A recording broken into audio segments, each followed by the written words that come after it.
Okay, we're back online as I understand it. Are there any declarations of interest for today's meeting? Okay, seeing none, are the minutes from the Tuesday, September 16th meeting of Environment and Climate Change Committee confirmed?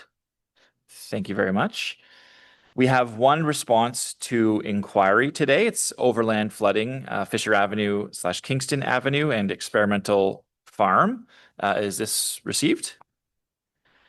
Thank you very much. So we're moving right in. We've got two major reports today. The first one is the Solid Waste Master Plan 2025 annual update. We're going to have a staff presentation on that item. And the other is our climate resiliency strategy, and we're going to be having a full staff presentation on that as well. So I'll ask staff and Solid Waste Services to come up and provide that presentation, and then we have one delegation for that item as well.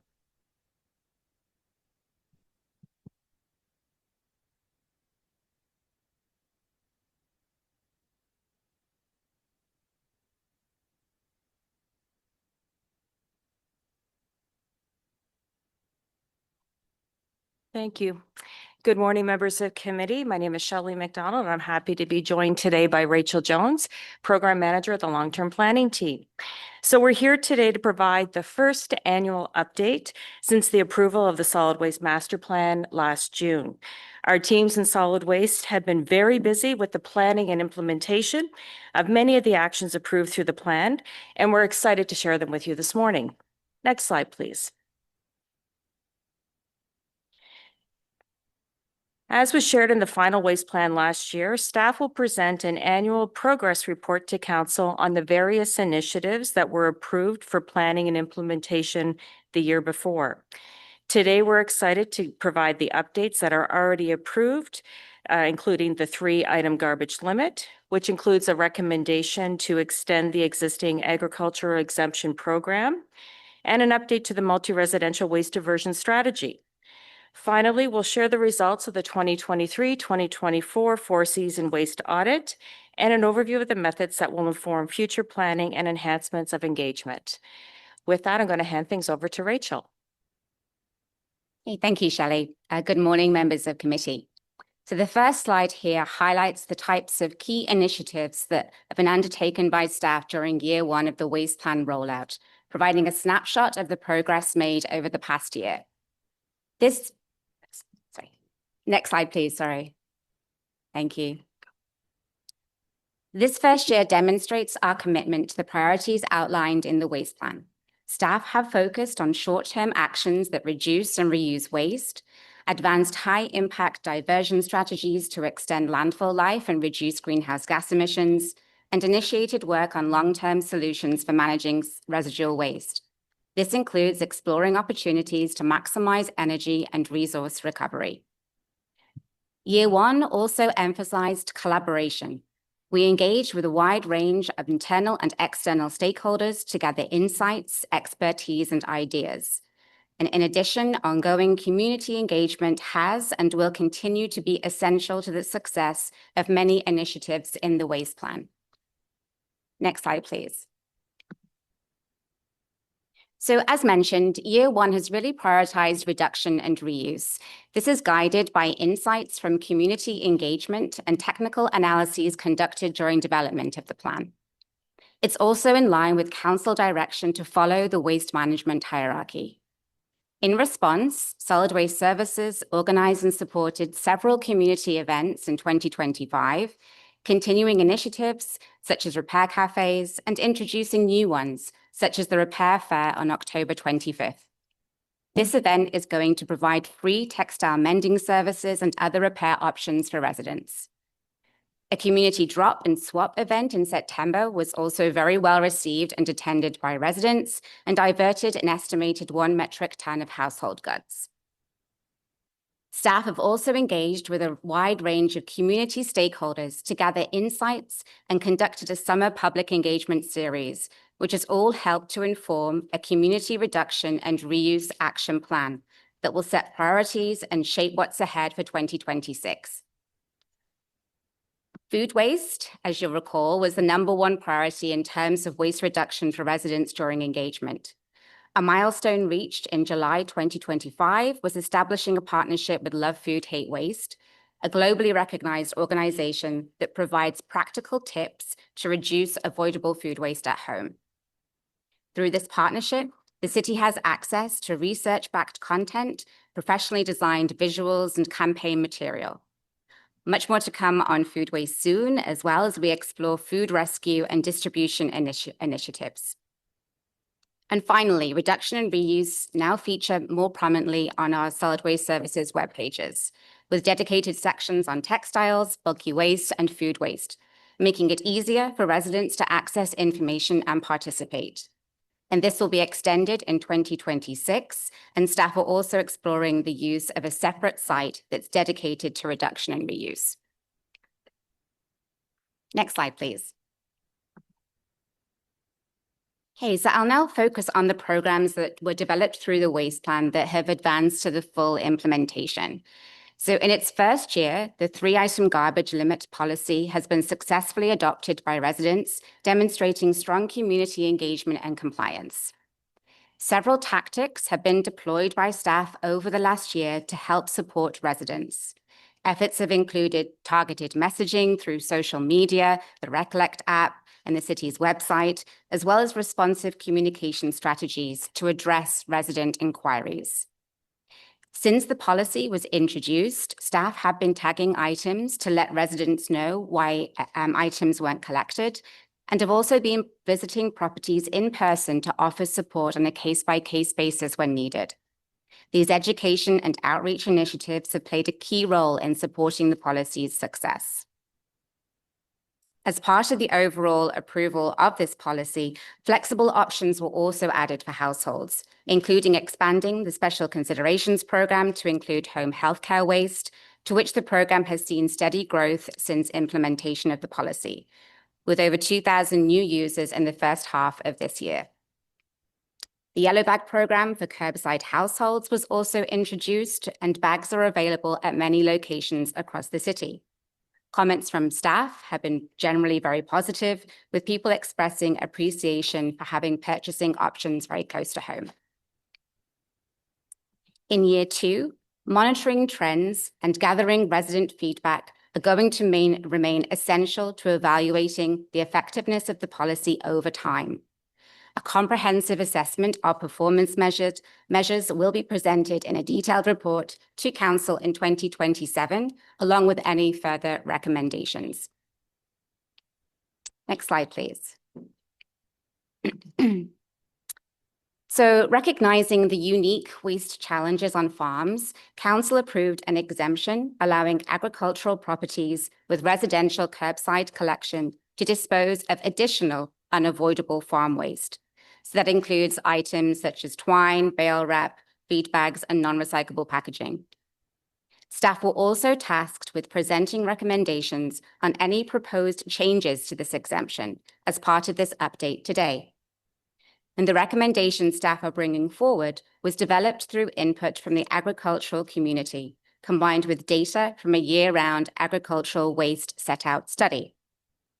Of the 220 rural residents that staff engaged, over 90% reported routinely generating unavoidable farm waste. There was a strong desire to maintain the exemption, and also many requests for the city to explore recycling alternatives, particularly for agricultural plastics. During the entire 4 seasons study period, unavoidable agricultural waste was observed at approximately 12% of the properties visited, peaking at around 25% in spring. In addition, high recycling participation rates indicate strong engagement with these programs among these residents. So based on these findings, staff recommend maintaining the agriculture exemption program unchanged until 2027, when, as mentioned, a more comprehensive update on the 3-item garbage limit and recommendations for next steps will be brought forward to committee and council. In addition to monitoring the 3-item limit and this exemption program, Staff will also assess recycling markets for agricultural plastics and other materials during this period as per the engagement feedback. Next slide, please. So another waste action that has entered its second full year of implementation is the policy to have all multi-residential properties receiving city collection services on board onto the green bin program. As of September this year, 345 properties have been onboarded since the program rollout began. And now approximately 70% of all multi-residential properties receiving the city's collection services now have the green bin program. And as a potential initial sign of success, there has been a 34% increase of organic material collected from multi-residential properties from 2024 to 2025 for the January to August reporting periods.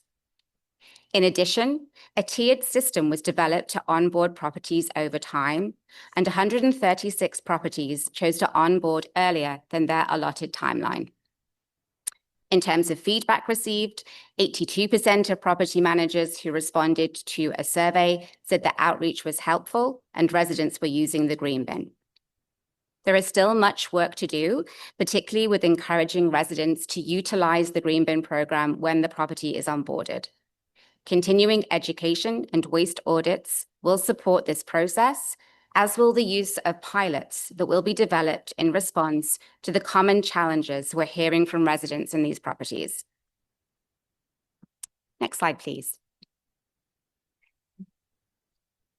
So to ensure the long-term success of the waste plan, continuous monitoring and evaluation are vital. Waste audits are one of the key tools for tracking the performance of several actions under the waste plan. The 2023-2024 four-season waste audit was conducted to provide a comprehensive snapshot of the current state of the garbage and green bin waste streams.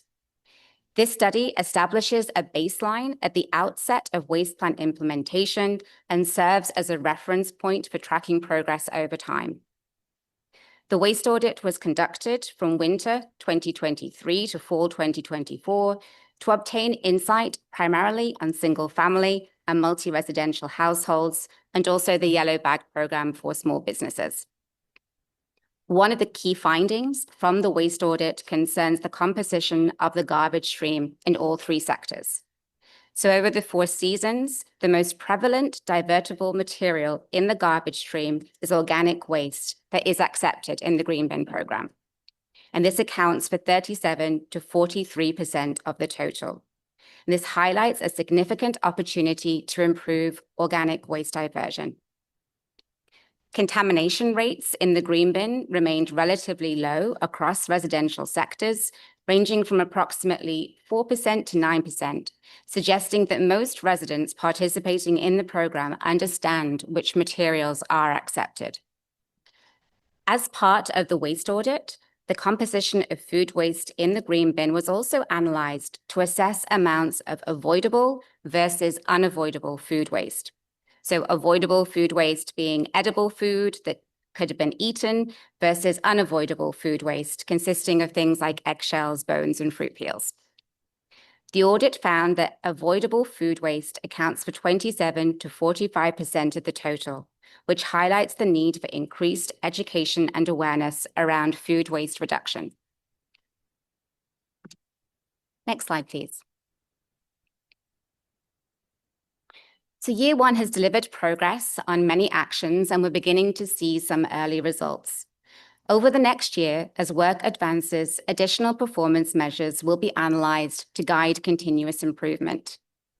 A key insight from 2025 overall is the opportunity to boost participation in the green bin program.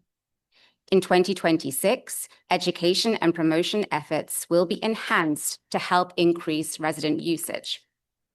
This green bin campaign will be informed by results from a curbside set-out study that's scheduled to start in October this year. And the set-out study will provide more detailed information on green bin participation rates, as well as how residents are adhering to the 3-item garbage limit. In addition, a study on behaviors and attitudes towards waste management, along with the development of a behavior change management strategy, will provide valuable insights into how to improve resident participation in waste management programs. And finally, year 2 will also involve the rollout of several additional waste plan initiatives, including enhanced waste diversion at special events and further expansion of the Take It Back program. New opportunities to reduce and divert materials such as single-use plastics and construction and demolition waste will also be explored, as well as further actions aimed at improving waste diversion in multi-residential buildings. Next slide, please. Hey, so as the city moves forward with implementing the waste plan, ongoing engagement remains critical to its success. We're building on lessons learned from previous consultations to ensure the plan continues to reflect community values and priorities. The Council Sponsors Group will continue to play a critical advisory role, offering strategic input and guidance to staff and serving as a bridge between Council and the community, ensuring public concerns and ideas are heard. A new waste reduction and reuse working group will be launched by the end of this year. This group will bring together external stakeholders with knowledge of and experience delivering reuse and reduction community initiatives. So this group will really help support implementation of the Community Waste Reduction and Reuse Action Plan. Development of the circular economy strategy will require expertise from a vast range of external and internal stakeholders, and so a circular economy committee will be developed to closely support the development of that roadmap. And of course, engagement with the community at large will also continue as specific actions are implemented, and all engagement activities will continue to be guided by the city's equity lens, ensuring inclusive participation. So through these efforts, we're not only advancing the waste plan goals, but also ensuring that our approach is inclusive, flexible, and reflective of Ottawa's diverse communities. Next slide, please. And thank you very much. It's the end of the presentation. Thank you very much for that presentation. Clearly a very busy year for solid waste, and thank you so much for your great work. That's the first formal update we've had of the solid waste master plan's approval, and the quantity of work complete, ongoing, and upcoming is truly staggering. This report shows real progress towards our solid waste goals, the 15,000 ton reduction in landfill waste in 8 months, the reduction in per capita waste going to the landfill, 68% of eligible multi-residential buildings now in the green bin program and continuing. These are real testaments to the hard work of staff and the looks of this report. There's much more to come. So thank you for all of that work and for committee's guidance on these pieces and council's wisdom on this. There is one delegation on this, James Scott McKillop, and then we'll move to questions for staff.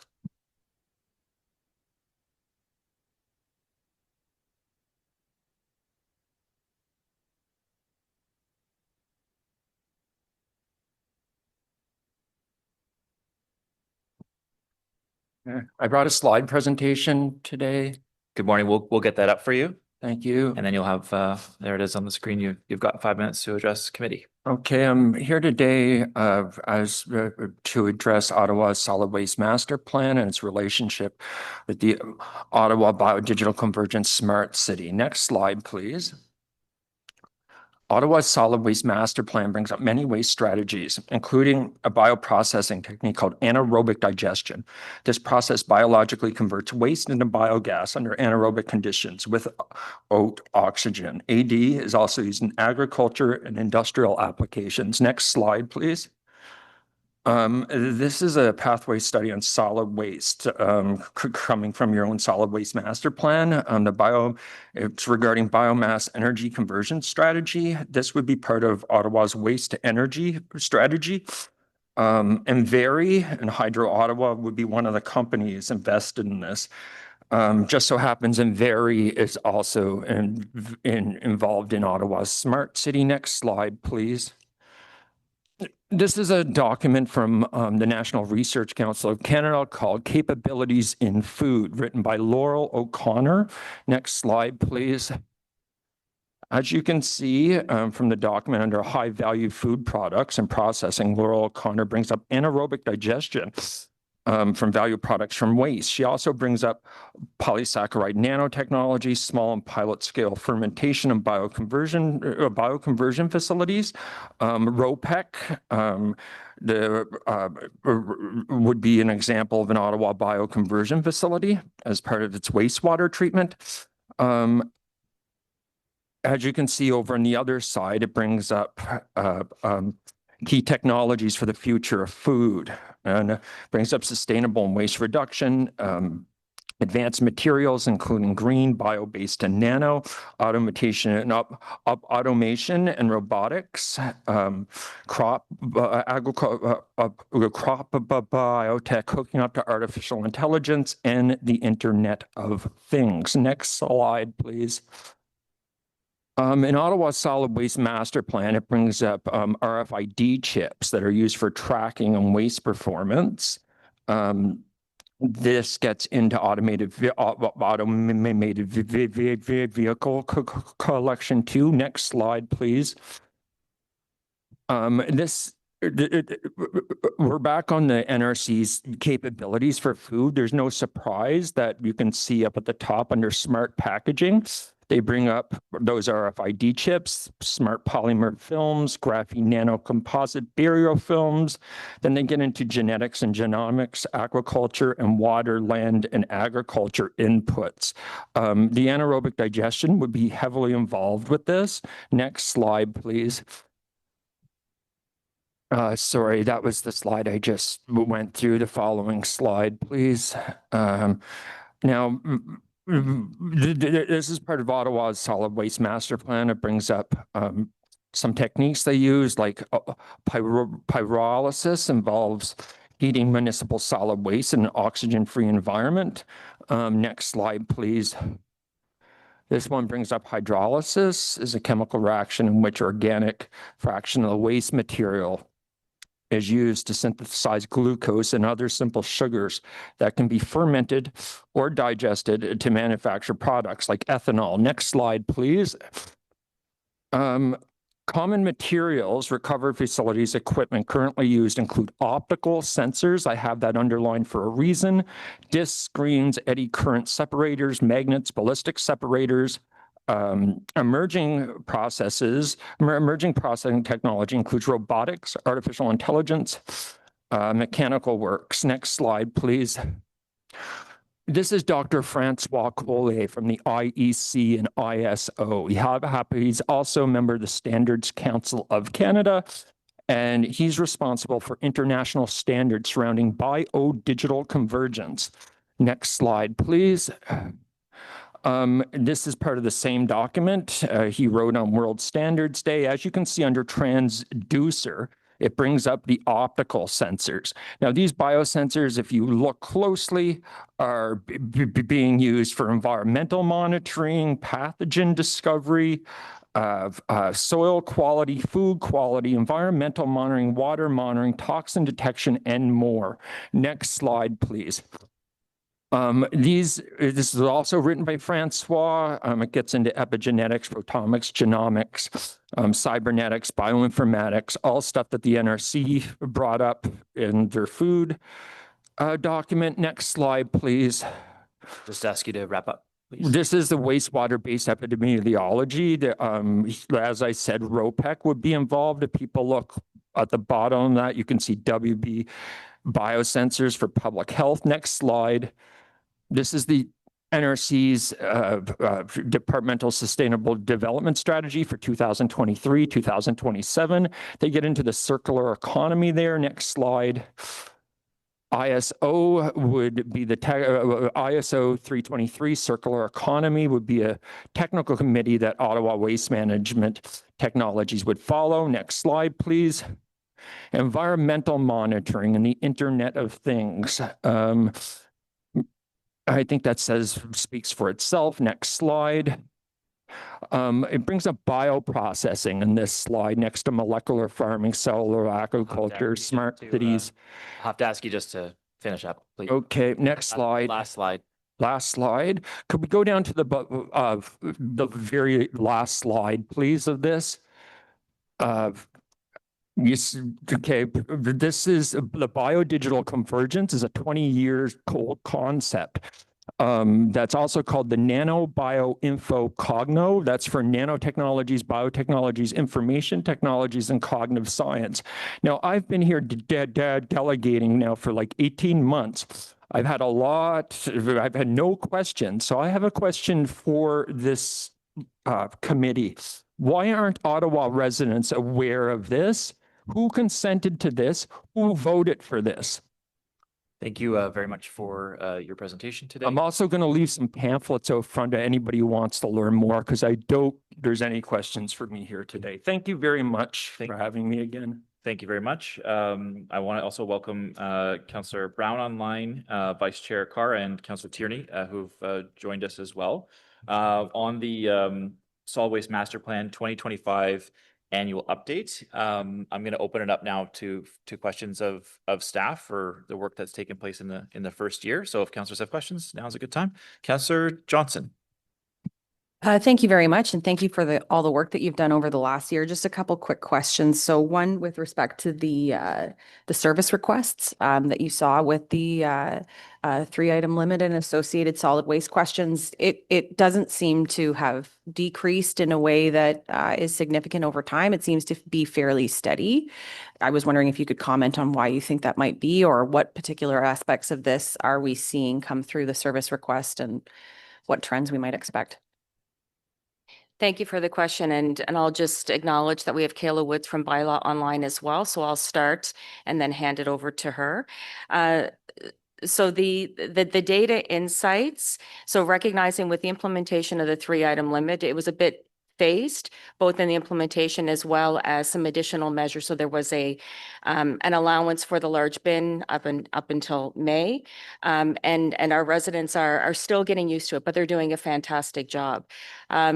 So some of the data insights that are in the report are from the parks in particular, and staff, when they go, they're making observations. So prior to the implementation of the 3-item limit, they were making observations on the 3,000 plus bins that we have.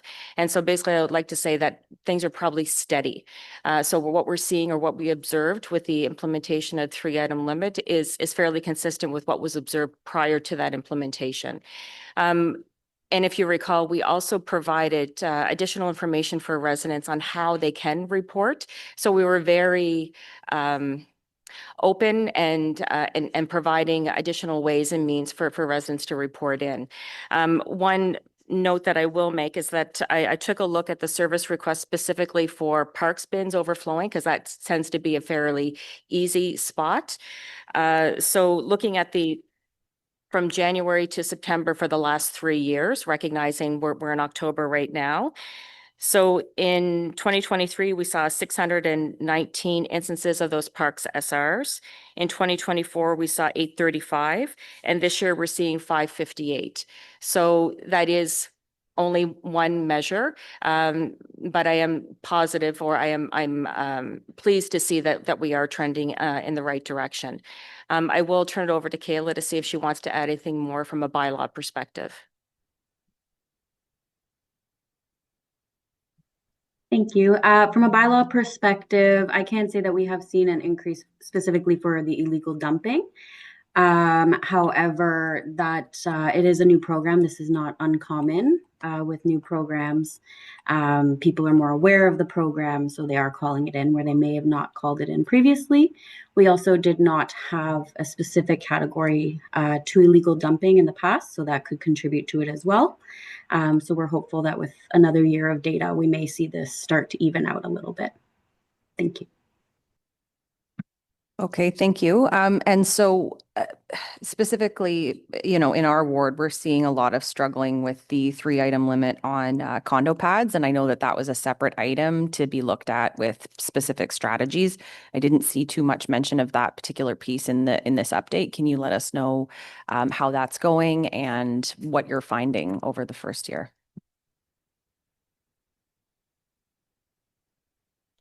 Okay, through the chair, thank you for the question. So we have been monitoring more on a case-by-case basis. So when we do get inquiries from common pads, we are reaching out and staff are going out to kind of help encourage those residents on a case-by-case basis. What we are doing right now is continuing monitoring so that when we come back in 2027 with any new recommendations, that will then be the time to kind of make any decisions on the common pads moving forward. What we will be doing though in 2026 is more of that education component at those properties. So it's been more case by case this year, but in 2026, we'll be doing a bigger kind of education campaign to those properties. Again, getting some feedback from them to see what the barriers might be, but also making sure those residents know what they need to be doing with that, with the policy.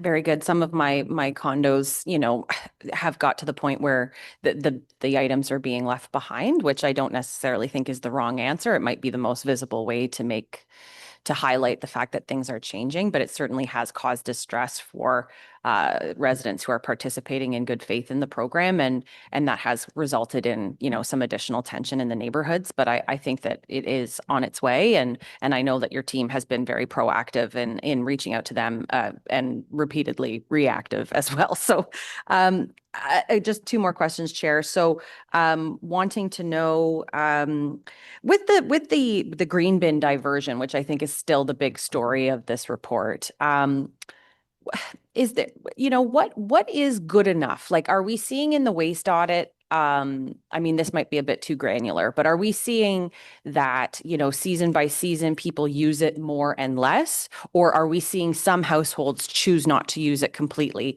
and other households use it fully? I just wonder, sort of, when it comes to those behavior changes, whether there's some variability within families or whether there's complete buy-in or complete exclusion. Yeah, thank you for the question.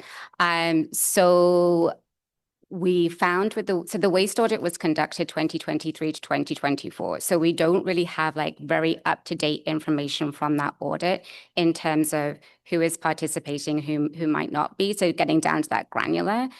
So what is going to help us moving forward is we are conducting the set out study. It's actually just started yesterday. So that's going to be a 4-week period where we're actually going out to the curbside and literally kind of counting what we see out at people's at the set out of people's households. So we'll be able to get much more information and insights from that set out study in terms of, are there kind of certain areas where people are using the green bin program more. And those kinds of insights that we get will really help us then with that more targeted education too, which is another part of the green bin campaign in 2026, is looking at the barriers, looking at the specific areas where more information might be needed, and helping us to do some more targeted communications. But right now, nothing granular, but we're hoping to get much more insights in this set out study. Yes, I'm very glad to hear that. I think that, in speaking with friends, sometimes it's, well, that's all just going to disintegrate anyway in the garbage. So I don't have to use it consistently. What are the risks to using the green bin 40% of the time versus 20% of the time versus 80% of the time is kind of an interesting conversation that I could be having with my friends that, subscribe to the program in some part. They're not fully suspicious or cynical of the program, but how to edge them forward a little bit more in their behavior, or myself as well, and then final question, or final comment, I guess. I'm excited for your Waste Ambassador program, but it's got to be the worst name ever. And I think that you need to call them champions of something, because I think that I think there's a positive lens for that one. So, make them sound cool instead of the trash ambassador, or something. Like it's too easy to start making fun of. So make it fun, make it exciting, and let's give them, some kind of big funny picture at the end, or a high five. Yeah.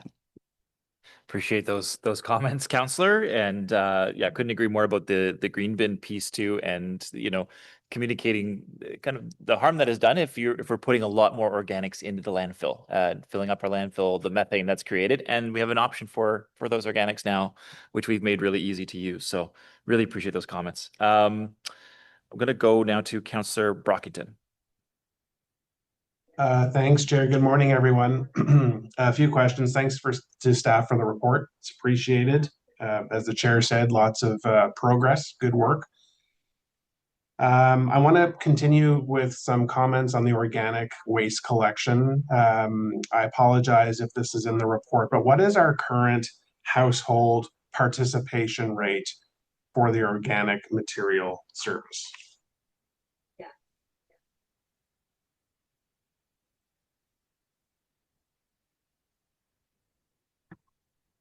Through the chair, thank you for the question, Councillor. It's currently sitting around 45% for curbside and multi-residential combined. Okay, and this doesn't sound like we've moved the needle that much. We made changes a few years ago to allow waste to be containerized in plastic bags. That was as a result of an audit or survey we did. And at that time, household participation rate was about 44%. Have we not made any significant progress in organic waste collection participation rates? Thank you for the question. Just to mention the curbside set-out study again, that's going to give us some more recent information in terms of whether the participation rate has indeed increased.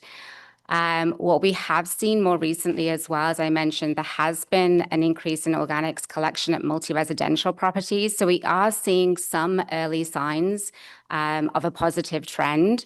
We know that there's more to do. We know there are still barriers. So we are proactively instigating new methods to assess some of the reasons why the uptake might not be as positive as it could be at this point. So there's a set-out study. We're also going to be conducting a behavior change management strategy in the early year, which will give us some really good insights to help us go above and beyond traditional promotion and education initiatives. So with your regular promotion and education, it's very much about raising awareness.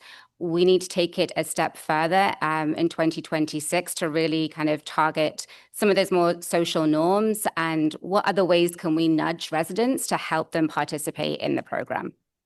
Yeah, I appreciate that. The understanding the why is important, considering City of Ottawa's participation rate compared to other municipalities in Ontario is lower than most, if I remember the statistics that were shared with us in the past.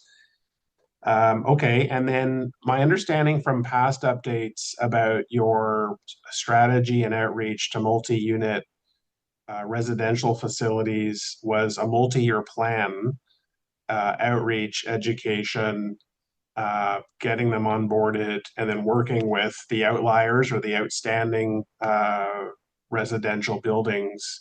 So are we in like a 5-year plan? Is that what I understand? Thank you for the question. Yes, it is a multi-year plan with an end date of mid-2028.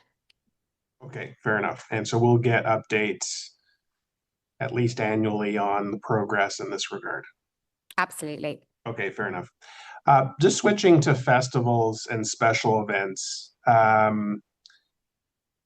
There are festivals, special events that are the poster child of waste management, doing things well, doing things right. There are festival special events in the city that do not participate in any way. They collect all waste in one bag and it goes into a garbage truck.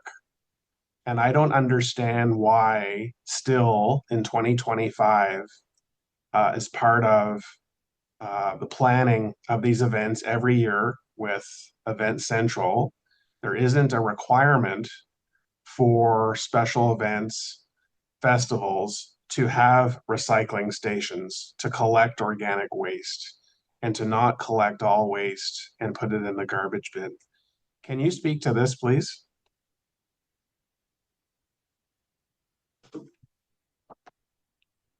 Thank you for the question. So waste diversion at special events is going to be one of the key initiatives that we're moving forward in 2026. It was scheduled for year 2 based on feedback from engagement that we got through the waste plan.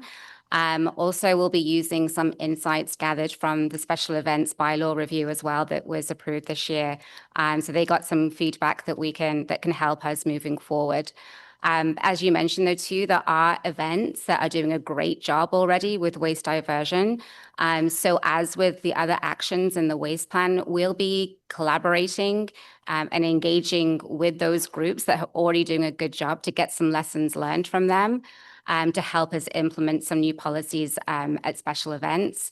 And those initiatives can really range from providing ambassadors at the events to help people sort correctly, all the way through to adapting the waste management plan that needs to be submitted before the events can go ahead. There's a whole slew of initiatives we'll be looking at in 2026. I appreciate that. My past discussions, particularly with the festivals network, have not been positive. There's been a lot of pushback. They cite cost, and I understand that festivals and special events have a number of costs that they have to mitigate. But again, it's 2025. I have a large festival, has 40,000 participants or attendees. Just think about what 40,000 plastic water bottles or soda bottles look like, all destined to the landfill. So we've got to do better, even if it's a phased-in approach, to insist that large events have proper waste stations, not just garbage, but recycling and organic. So I appreciate that we're heading there, but it's a long time coming. My last comment, Chair, is just on the garbage. It's great to see the stats go down year after year, and particularly a huge dip in 2025. But the million-dollar question is, where is that garbage going? It just didn't disappear. So people are either withholding non-organic waste in their garage or basements. They're dumping it. They're putting it in ICI dumpsters in the middle of the night, which we probably don't have accurate stats on. So I'm not convinced. Sorry, there's nothing for me to suggest that the data provides to us is incorrect. I accept it, but I don't accept the fact that that reduction just is an automatic reduction in garbage. Some of that garbage still exists. It's either being disposed of in other places, or people are hoarding it until they decide what they're going to do with it. So does staff have any concerns in this regard? Yeah, Chair, there's Councillor, thanks for that last question. Your time is up, but I do want to go to staff for this. It's a question that I've been asking with staff, and to me there's a very reasonable answer for the progress that's being made. So Shelley, did you want to take that? Thank you. Sure, thank you. And thank you for the question. It isn't a mass balance exercise, meaning what goes in, everything goes out, recognizing that the disposal of waste is highly variable, and the economy does play a role into it, as well as people maybe holding on to items, maybe not buying something new, or maybe going to buy nothing websites or Facebook, things like Facebook Marketplace, in order to sell some of those items, and people maybe, instead of buying new, going and purchasing things there. So it really is quite variable.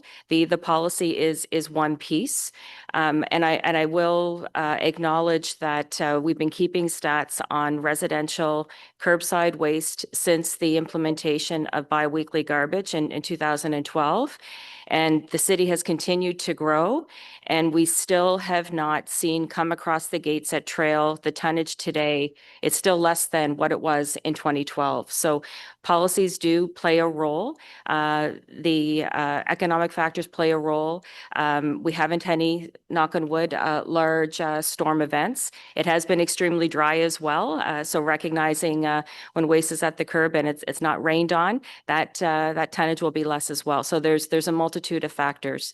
But the 3-item limit and what residents have done under council's guidance and direction has been a benefit. Thank you. Thanks very much, Councillor. Councillor Kavanaugh.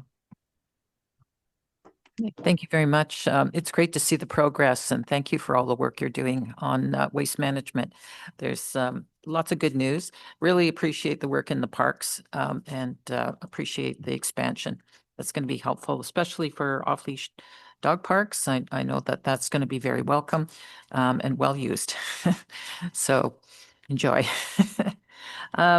In terms of schools, in the report, you talked about, green bins at schools, and they actually had the highest contamination rate.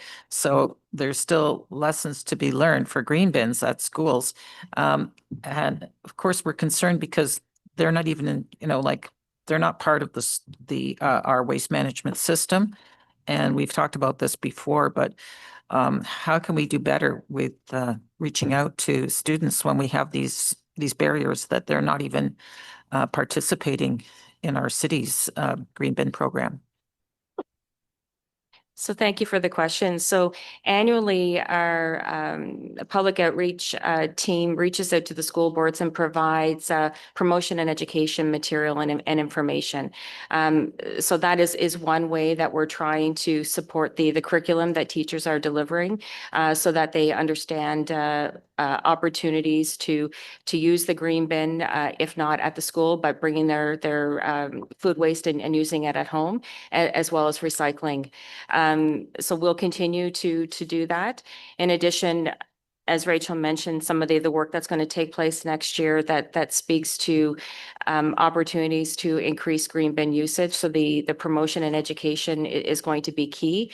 And when residents are going to the park, seeing the three types of bins, residents going to a city facility, seeing the three bins, just trying to going to a festival, seeing those three bins. So having that consistency, I think will help. So then that way you don't have to think twice and really ingraining those behaviors into our children and into our residents. Yeah, years ago, there was a litterless lunch contest. I don't know if they still go on. When I was a trustee, you might remember, Kathy. They had litterless lunch contests. I don't know, is that still a thing? Yes, it's our understanding when the school board announced that they weren't, in some schools, not having recycling, they were promoting like the boomerang or the litterless lunches as a way. Certainly that is a way to save money as well and get children involved in good food habits by making their lunches and placing them in reusable containers. Thank you. When Lane was talking about, schools and the term ambassador sounds very officious, of course. Before that, I was jotting down notes about a garbage roadshow, just having some kind of roadshow that goes to schools to, talk about, you need somebody with some personality to do it. But, wear hand-me-down clothes and just show what, that recycling is cool and something along that line. But there's so much. The website, the Love Food, Hate Waste is very good. It's great to integrate that in. I maybe we should put it in our newsletters, little tidbits. I'm thinking about that. But I just wanted to get, kids are so important because you got to build the habits there and they bring them home. So I've seen that over and over again. I don't think we'd have as much success if we didn't reach students. So appreciate that. In terms of the multi-residential, OCH, of course, has a lot of multi-residential, and I just want to know how the progress is with working with OCH buildings. And not just buildings, but complexes. Yeah, no, thank you for the question. So we continue to work with multi-residential properties with the property managers of various buildings as we're implementing these different programs, and particularly, of course, with the onboarding, but also looking to the future, particularly in terms with new pilots. So this year, we've got a lot of great information from OCH properties in terms of what might be required as a next step at those properties. So yes, education is always important. We can always be doing more. We can always be doing more targeted. But some properties do have infrastructure barriers for sure. And there are other methods that we can be perhaps utilizing. So pilots are going to be a big piece of 2026 in terms of helping to overcome some of those barriers. And OCH, we have been working with OCH very closely. They have given us lots of ideas. So we will be collaborating with them in 2026 to move these new initiatives forward for sure. That's great. I'd love to hear updates on that. Thank you. Thanks, Councillor Kavanaugh. Councillor King? Thank you, Chair, and I really want to thank staff for the work that they've undertaken here with solid waste. It's absolutely necessary that we work towards our environmental objectives, which include reducing greenhouse gas emissions from the landfill, extending landfill life, reducing the need for new disposal infrastructure, increasing material recovery supports for the circular economy, as well as reducing our environmental footprint of waste management operations. And I know that staff is very focused on all of these elements and more. I know the staff had just told us that they keep stats on curbside waste, and they've been doing that since 2012. I'm just wondering if staff also keeps comprehensive or undertakes comprehensive analysis on illegal dumping. I know that in the report, staff had stated that the city explicitly notes that there's increased reports, but they don't always necessarily indicate a rise in actual dumping activity. However, we have heard that with the implementation of this program, we have to expect more illegal dumping. So I'm just curious whether staff is tracking the reported incidents by type, severity, and resolution, and whether staff also monitors the tons of illegally dumped material that have been actually collected since the implementation of this policy. So thank you for the question. So I'll start and then have my colleague Kayla Woods provide some additional insight. So from a parks waste perspective, when staff are out, they are recording the number of bags. So it's not necessarily a total tonnage, but it is a sense of how many. So if there's one bag, if there's 18 bags, that information is being tracked and recorded. We do also, excuse me, we are mindful of the tonnage on the garbage trucks that come in from parks. So we do track in total, but that's including waste that was properly disposed of, generated in the park, and disposed of in the park. So it's a mix or a combination of both. So we have those insights from a parks waste perspective. Kayla, did you want to report on the overall SRs for bylaw? Yes, thank you. Thank you for the question through you, Chair. We do track illegal dumping. We have a specific category for that now. And unfortunately, we don't have the tonnage or that. I mean, it'll be in the call type if there's a certain number of bags sometimes, or a mattress or that kind of thing, but we don't have actual weight or tonnage. And we are tracking it. Thank you. I appreciate that. I think it would be insightful if we were able to obtain a delta of what's being dumped illegally versus what we are collecting legally at the curb. I think that would probably give us a better sense of if there is a challenge around illegal dumping with the implementation of this program. So would staff take direction to undertake that? Yes, thank you for the question. So certainly we will look to see how we can categorize all of the sources of residential waste in order to have a more accurate picture. So illegal dumping plus other approved methods, but recognizing I think what we're hearing today is tracking what comes across from the residents that are leaving their garbage at the curb. That's one piece of a broader puzzle. So we will commit to looking at what we're able to bring a greater clarity to all of the pieces or sources. I appreciate that. I'm just wondering if you could speak to the cost for collecting and disposing of illegally dumped materials.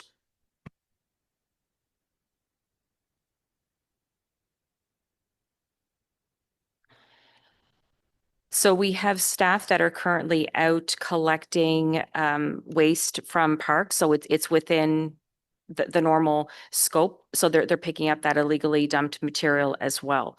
So it wouldn't be separate if that make sense. So it's captured under their day-to-day work at this point. So we haven't needed to add more resources to collect the materials.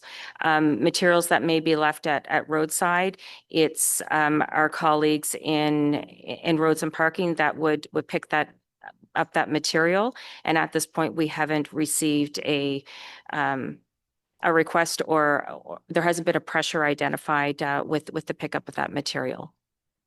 Okay, and another additional question is, are we seeing patterns in the type of materials that are being illegally dumped, whether that's construction waste or household items?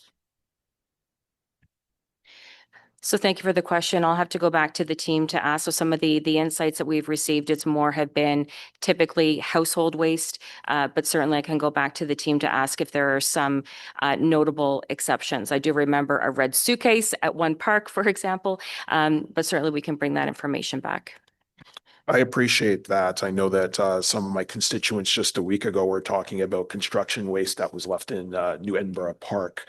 And so, we are seeing some increases in, I think, in illegal dumping. I think, obviously, we need, a cohesive approach towards addressing that, as well as education, as well as relaying concerns to staff, such as residents now seeing door-to-door operators knocking on doors and claiming to collect excess garbage for a fee, which is, a new development for me that I had heard about recently, and that I'd want to obviously relay to staff so that work can be done to ascertain whether there have been a growing number of complaints received about unauthorized garbage collection schemes. Apart from that, I want to say that I do agree with Councillor Johnson that we want champions probably rather than ambassadors. And I think that we should also think, and I know that we relayed this to staff, about leveraging the Clean Up the Capital campaign that's so effective as a mechanism potentially to share information, education, and awareness towards proper garbage sorting. I think if you've got kids going out to these campaigns at schools, this is an opportunity also to start teaching them at the youngest age about how to sort garbage. And even in parks and in other contexts, adults can access education probably through the campaign. But I really want to thank you for the work that's being undertaken. And we'll look forward to following up on some of the questions that I posed. Thank you, Chair. Thank you very much, Councillor. Councillor Tierney. Great. Thank you. And I agree with my colleague. We need more ambassadors or kings or whatever, czars, whatever we need, right? Pick your title. I do want to thank staff. I think, I was around when we went to switching to biweekly garbage and, it's going to be on your lawn and never again. And we survived that. And I'm seeing a really good transition on this. I mean, could we be more aggressive? Certainly. But I think we also have to look at, how it's playing out now. I think we're not seeing mass amounts of dumping. We're not seeing all those things that it comes with the education, using a carrot and getting people into that. I did also want to highlight the great campaigns we also run collectively between Public Works and Environment when it comes to clean up the capital. Those are great campaigns. If it wasn't for our volunteers, this city would be just litter all the time. I still can't believe people still litter today, but that is the case. So that also adds to the great complement of work.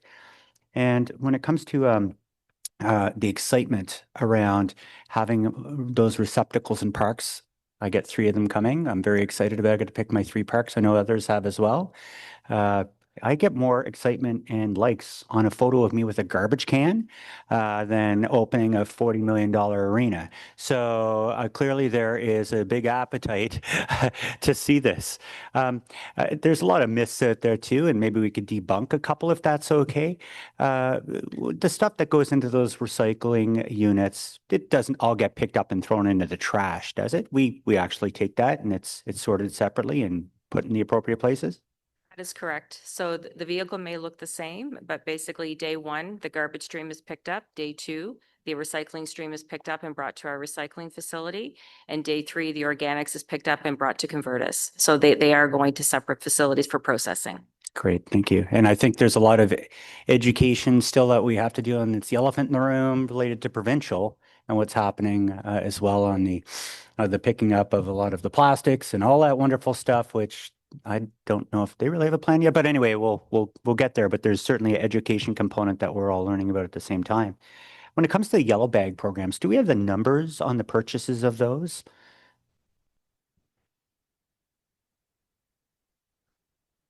Yes, we do. We're just going to find the number. Thank you very much. I appreciate that. And I think that was good. We didn't reinvent the wheel because it would have been, I believe we made the right decision.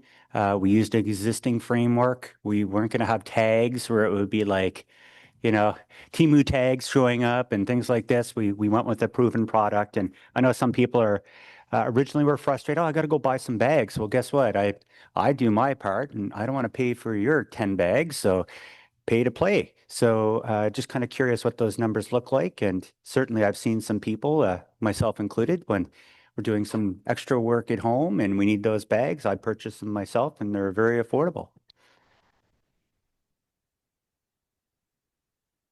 As Rachel continues to look, I just want to give a shout out to our colleagues in Recreation and Culture. So having those bags available at our Rec and Culture facilities has certainly helped make it convenient for residents who may need the odd bag or so when they have a special event at home and needing to dispose of additional items. I completely agree. And same with some of our great Canadian retailers like Home Hardware. Shirley at my Home Hardware in Beacon Hill is now a celebrity because people know to go to Shirley for the yellow bags. So yeah, certainly we're all working together to find solutions for additional garbage.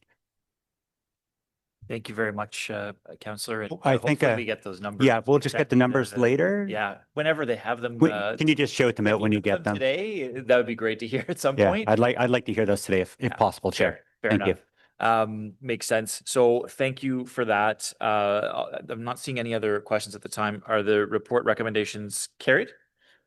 And we'll get those numbers for sure. So the next item is the Climate Ready Ottawa strategy. We have a staff presentation, a bit of a longer staff presentation because of all the work that's gone into this. There are 7 delegations for this item.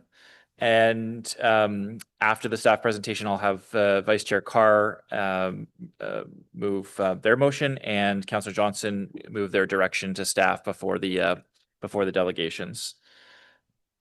So with that, I will pass it over to our great Climate Ready Ottawa strategy staff team. Over to you.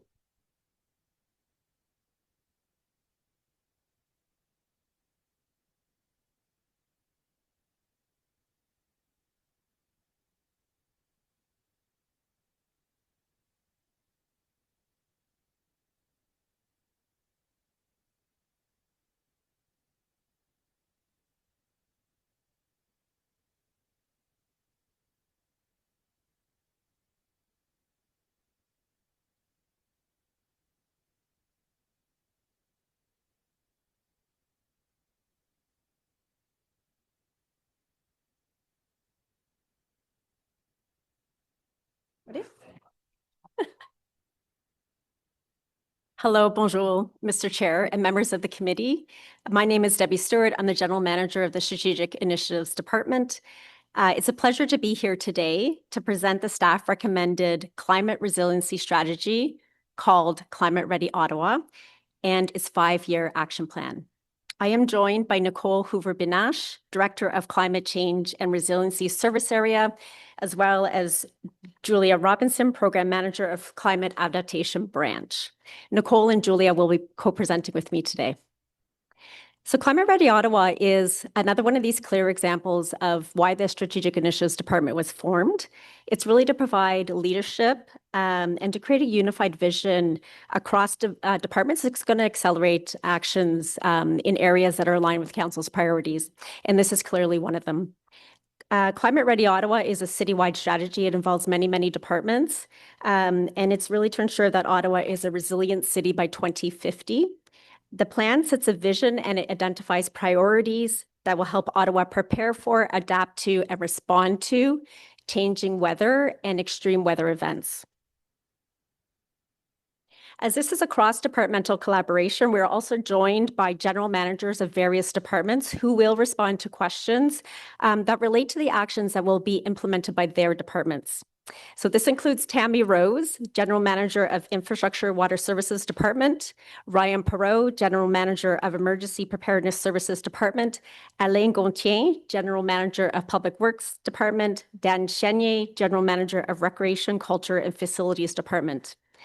We are also joined by staff, both virtually and here in the room, from Community and Social Services Department, Planning Department, as well as Ottawa Public Health.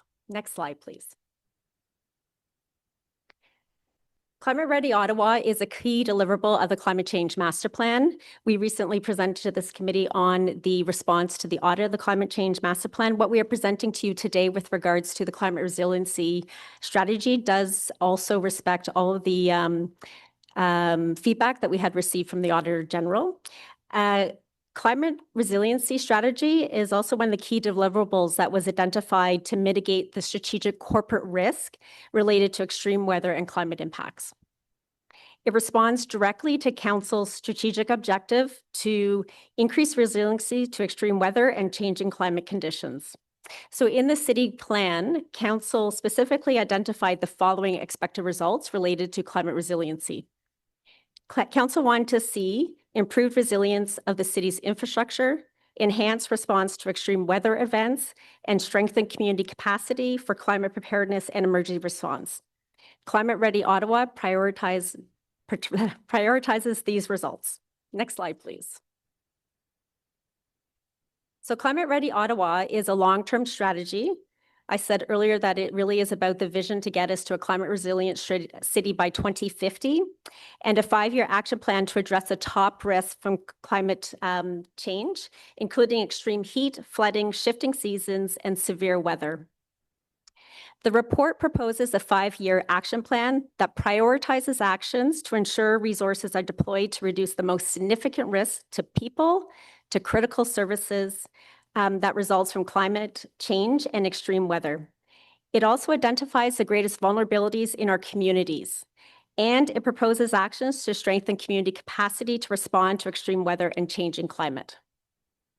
So Climate Ready Ottawa is an overarching strategy for resiliency and sets the priorities and directions from a climate resiliency perspective for all other city plans, budgets, policies, programs, et cetera. So it really is that thing that brings everything together into one comprehensive plan. And this would include, for example, the asset management plans that Council would have considered and approved back in the late spring.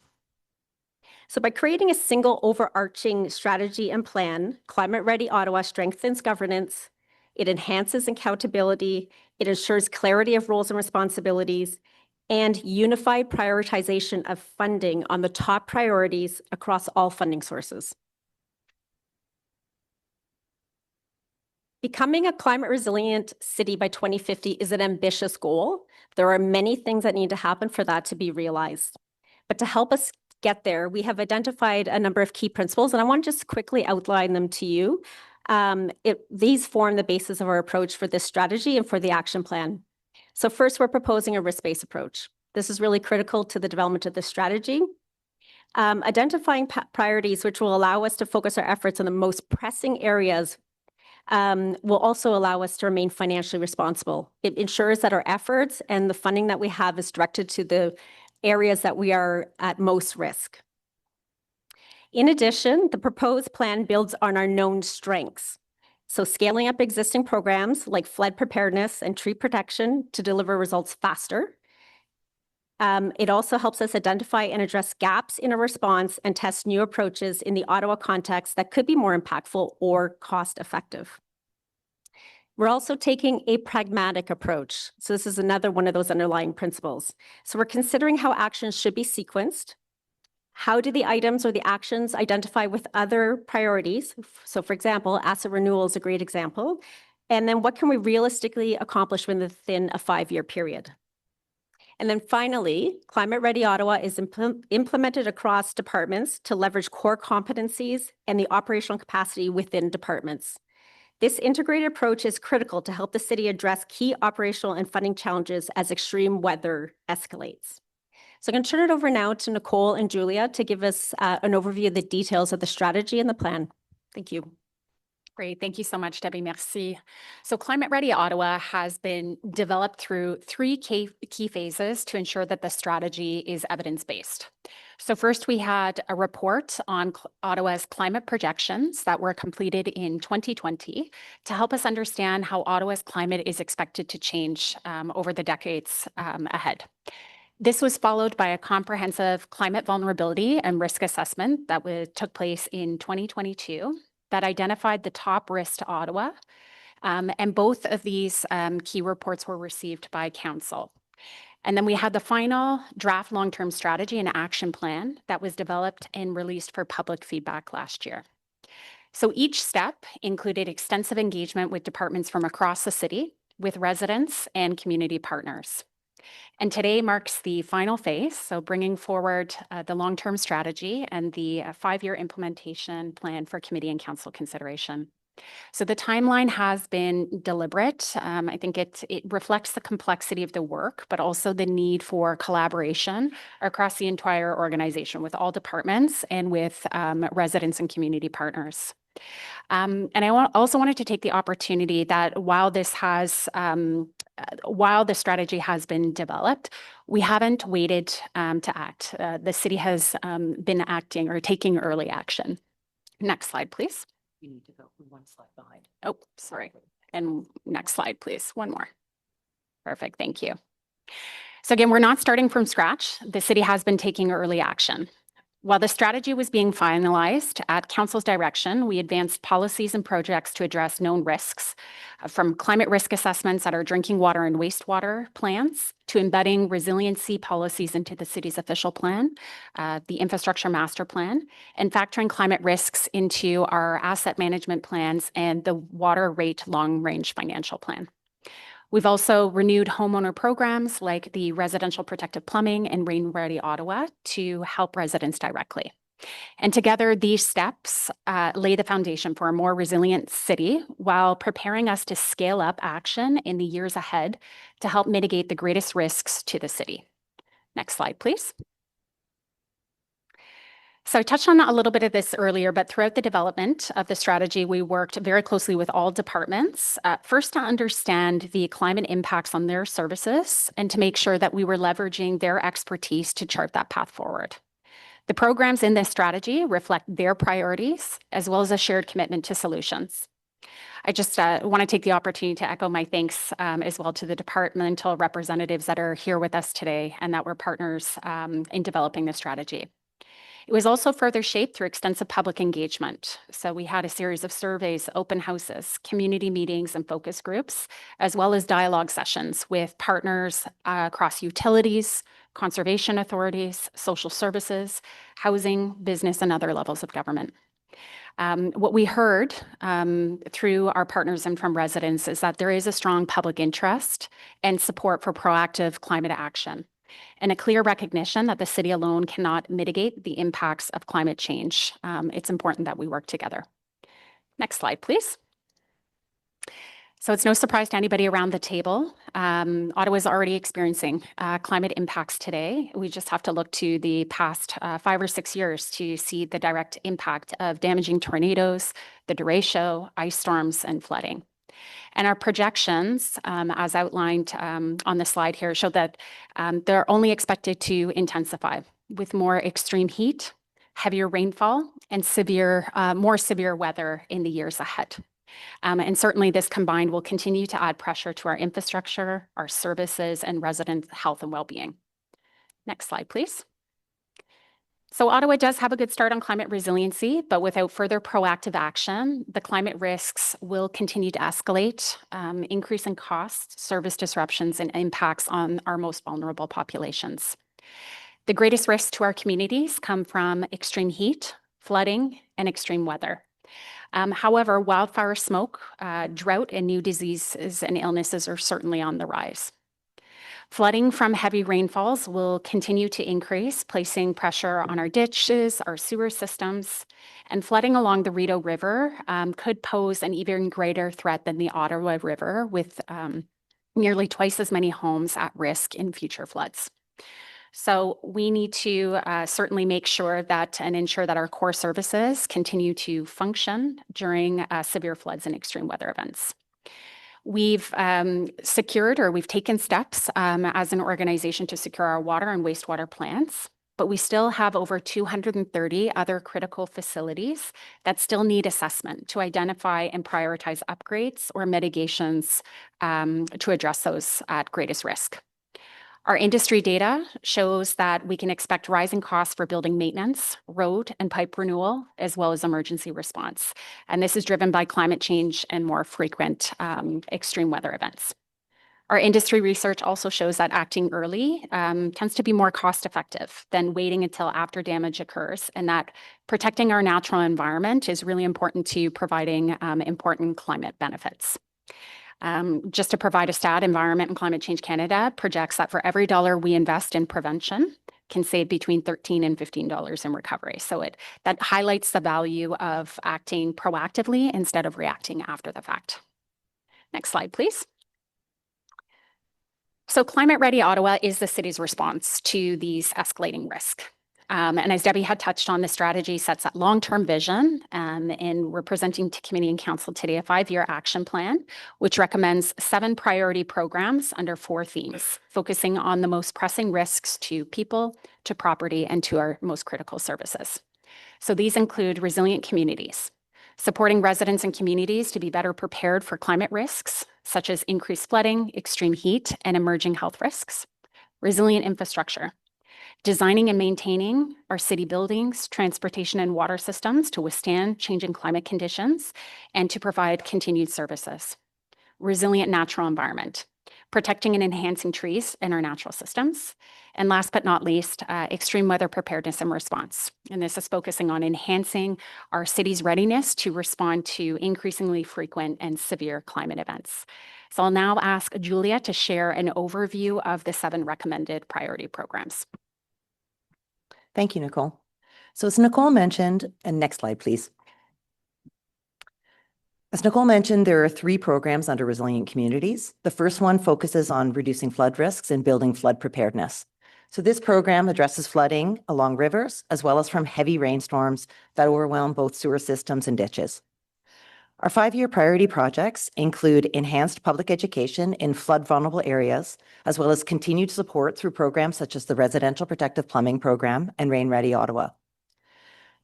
This program will also support new riverine flood risk assessments and plans, especially for vulnerable areas along the Rideau River.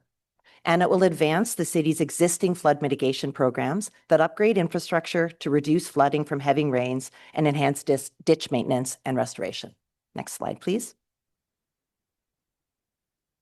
The cooling strategy focuses on reducing health risks from extreme heat and protecting those most at risk.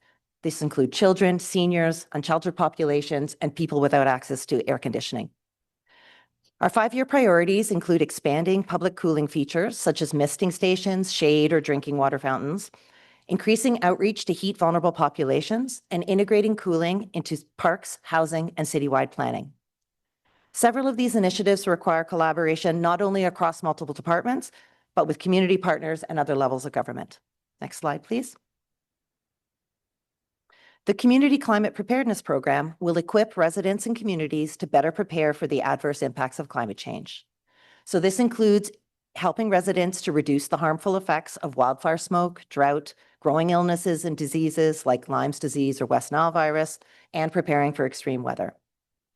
A main focus of this program is targeted outreach and education, since we know a diversity of communications and outreach is needed to reach diverse populations.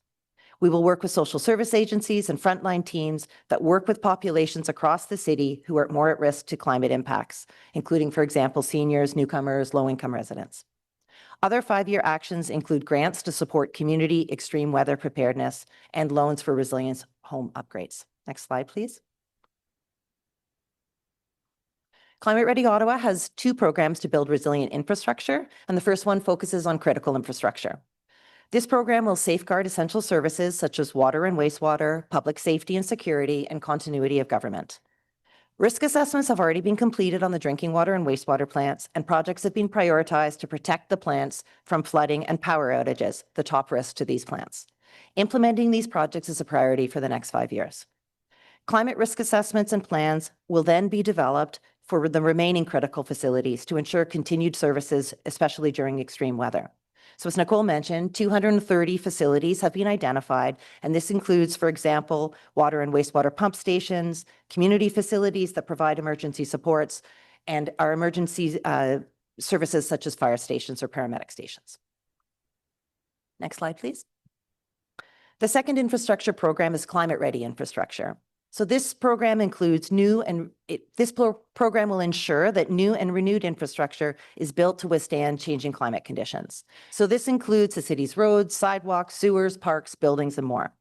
So 5-year priorities include updating our design standards, testing new approaches and technologies through pilots and feasibility studies, and greater integration of nature-based solutions such as low-impact development stormwater solutions. This program is key to identify locally appropriate and cost-effective solutions that can be integrated into capital planning and renewal. Next slide, please. The sixth program focuses on resilient natural environment. This includes projects to strengthen the urban forest and protect other natural assets through targeted plantings, preventative tree maintenance, forest health management, a wildland fire risk assessment, and management of unstable slopes. This work complements existing programs such as the Urban Forest Management Plan by focusing on key risks related to wildland fire, pests and diseases, drought, and storms. Next slide, please. The last program focuses on extreme weather preparedness and response. So as already been mentioned, the city has robust municipal emergency planning. However, this capacity has been strained with recent extreme weather events like the tornadoes, derecho, floods, and ice storms. This program will strengthen city capacity to deal with the escalating severity and frequency of extreme weather. 5-year actions include advanced response plans and training, specialized equipment for severe weather events, and additional mobile generators for a more agile response to power outages across the city. These generators complement early action projects to install permanent backup generators at recreational facilities and fire stations. This program will also strengthen partnerships with the private sector, nonprofit organizations, and community groups to enhance response and recovery and support those most at risk. And I'll now hand it back to Nicole. Great. Thank you so much, Julia. Next slide, please. So as we did with the development of the strategy, we are taking, or we're going to continue to take that all city approach to implementing the strategy. So this means shared accountability across departments, enhanced partnerships with community organizations, and creating the right conditions for residents to take action.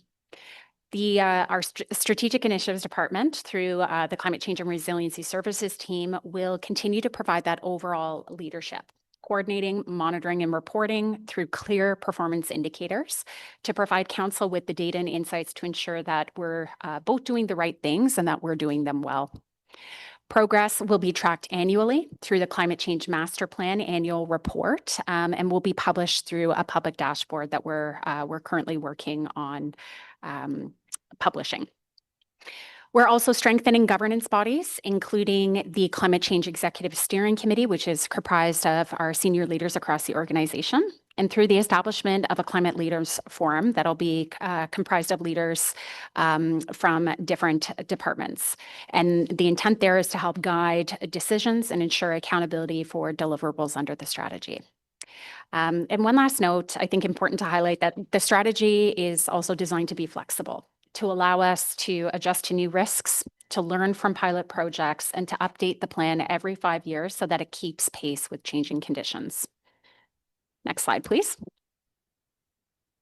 So in terms of budget and funding strategy, the strategy identifies $25 million in funding needs over the next 5 years, along with just under $150 million in rate-supported investments for water and flood infrastructure over the next 5 years. So the rate-supported funding will deliver priority infrastructure projects and flood programs. And I want to highlight too that these have already been identified in the long-range financial plan, or the rate long-range financial plan that was approved by council earlier this year. The Climate Ready Ottawa funding, so the $25 million, that is prioritized to focus on closing our knowledge gaps, enhancing or advancing those risk assessments and pilot projects so that we can better understand which climate risks carry the greatest costs and where investments will deliver the greatest value in reducing those top risks. We recognize that this evidence is certainly critical for council to help support decisions on where to accept risk and where to invest in protection, helping ensure that every dollar is directed to address the highest risks and the most urgent needs.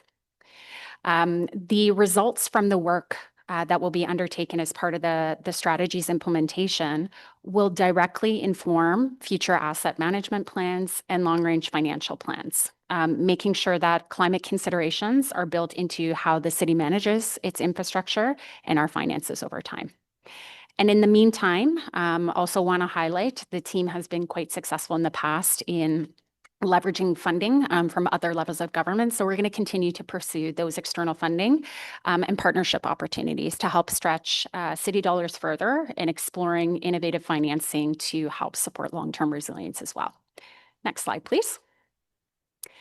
So in closing, Climate Ready Ottawa is about protecting what matters most, acting early and working together. It's about protecting critical services and reducing the greatest risk to residents, to our city infrastructure and essential services. It's about getting ahead of changing risks, investing and doing the work now to safeguard residents and avoid costly disruptions later. It's about scaling up what works, closing gaps, and piloting made in Ottawa solutions to help prepare us for the future. And this approach balances both ambition with affordability while positioning the city to secure external funding and scale solutions. And lastly, it's about driving that one city approach. So mobilizing our departments from across the organization, partners in our communities under shared accountability to help build resilience together. So Mr. Chair, that concludes our presentation, and we'll be happy to take questions after delegations. Thank you very much for that fulsome presentation. We have a motion from Vice Chair Carr, which I'll ask the Vice Chair to read in now, and then the direction afterwards from Councillor Johnson. Thank you very much. Whereas Climate Ready Ottawa identifies extreme heat as a top climate risk and emphasizes protecting heat vulnerable populations from heat-related illness and mortality, whereas interest holders, including the Canadian Environmental Law Association, the Canadian Association of Physicians for the Environment, and ACORN have advocated for measures to combat extreme heat, including expanding existing programs to support vulnerable individuals. And whereas the Climate Ready Ottawa 5-year action plan includes a cooling strategy that calls for expanding public cooling features, supporting heat vulnerable populations, and piloting innovative approaches, partnerships, and policy tools to integrate cooling into housing and reduce heat risks for residents without access to air conditioning. Whereas the extreme heat inquiry response provided to City Council on October 8th noted the City of Ottawa currently provides financial help with the cost of air conditioners through Ontario Works discretionary benefits for social assistance recipients and the 100% municipally funded Essential Health and Social Supports Program for low-income residents not receiving social assistance. Whereas the City of Toronto recently launched the Air Conditioning Assistance Program, providing 500 air conditioning units, including delivery and installation at no cost to low-income older adults. Whereas existing programs target certain heat vulnerable populations, further research and data are needed to determine whether additional at-risk groups could benefit from financial support to purchase air conditioners as a means of reducing heat-related illness and mortality. Whereas additional research under the proposed Climate Ready Ottawa cooling strategy is needed to identify key barriers and recommend solutions to support the greatest needs. Therefore, be it resolved that pending budget approval, staff in 2026 provide one-time funding under the Climate Ready Ottawa strategy to expand targeted promotion, education, and access to air conditioners for low-income residents through existing programs such as the Emergency Health and Social Supports Program operated by the Community and Social Services Department, and be it further resolved that staff under the Climate Ready Ottawa cooling strategy explore expanded access to air conditioners to heat vulnerable populations at the greatest risk, informed by additional research, and bring forward recommended steps in 2027. Thank you very much for that, Vice Chair. So members of committee will be able to discuss that motion after our delegations. Councillor Johnson, did you want to read in part of your direction? Thank you. So the direction asks for staff in public works with support from strategic initiatives and community and social services to be directed to explore a targeted private tree maintenance support program to provide assistance to eligible low-income older adults or persons with disabilities to the work plan for the next management period of the urban forest management plan scheduled to be presented to committee and council as part of the UFMP update in Q2 2027, acknowledging that we don't always have downsizing options for seniors when it comes to housing, and so they're in their houses longer with less disposable income to do tree maintenance. Proactive tree maintenance helps in preserving the canopy and also helps to prevent risks associated with extreme weather. So this would be something related to the Climate Ready Ottawa. Thank you. Thank you very much for that, Councillor. Okay, our first delegation on this item is Mackenzie Blackburn.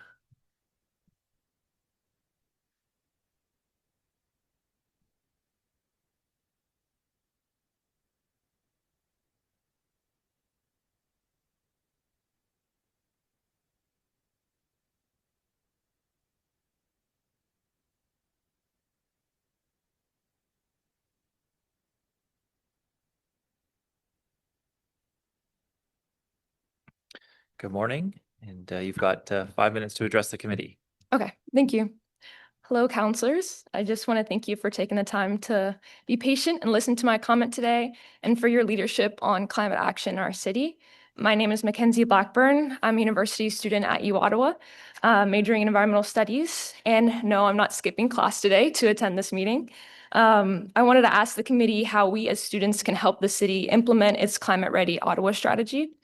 The University of Ottawa's Student Union has a Sustainable Development Center. The center empowers students to implement environmentally sustainable initiatives on campus. So through the center, we've reduced waste on campus. We've created pollinator gardens to improve green space and biodiversity. And we've educated students about climate change. And actually, I led a climate cafe talking about what the city council is currently doing for its climate change master plan. I'm a volunteer for this organization, and Sophia, sitting with me right there, she's the events and campaign supervisor for the Sustainable Development Center. A lot of students at U Ottawa are passionate about climate change and want our city to be resilient to it, which is why we're here today. For the Climate Ready Action Plan, I'm aware that the city has to prioritize its funding where there's a clear authority to act and deliver measurable benefits for residents. So investing in universities and their student populations isn't really in the purview of the council.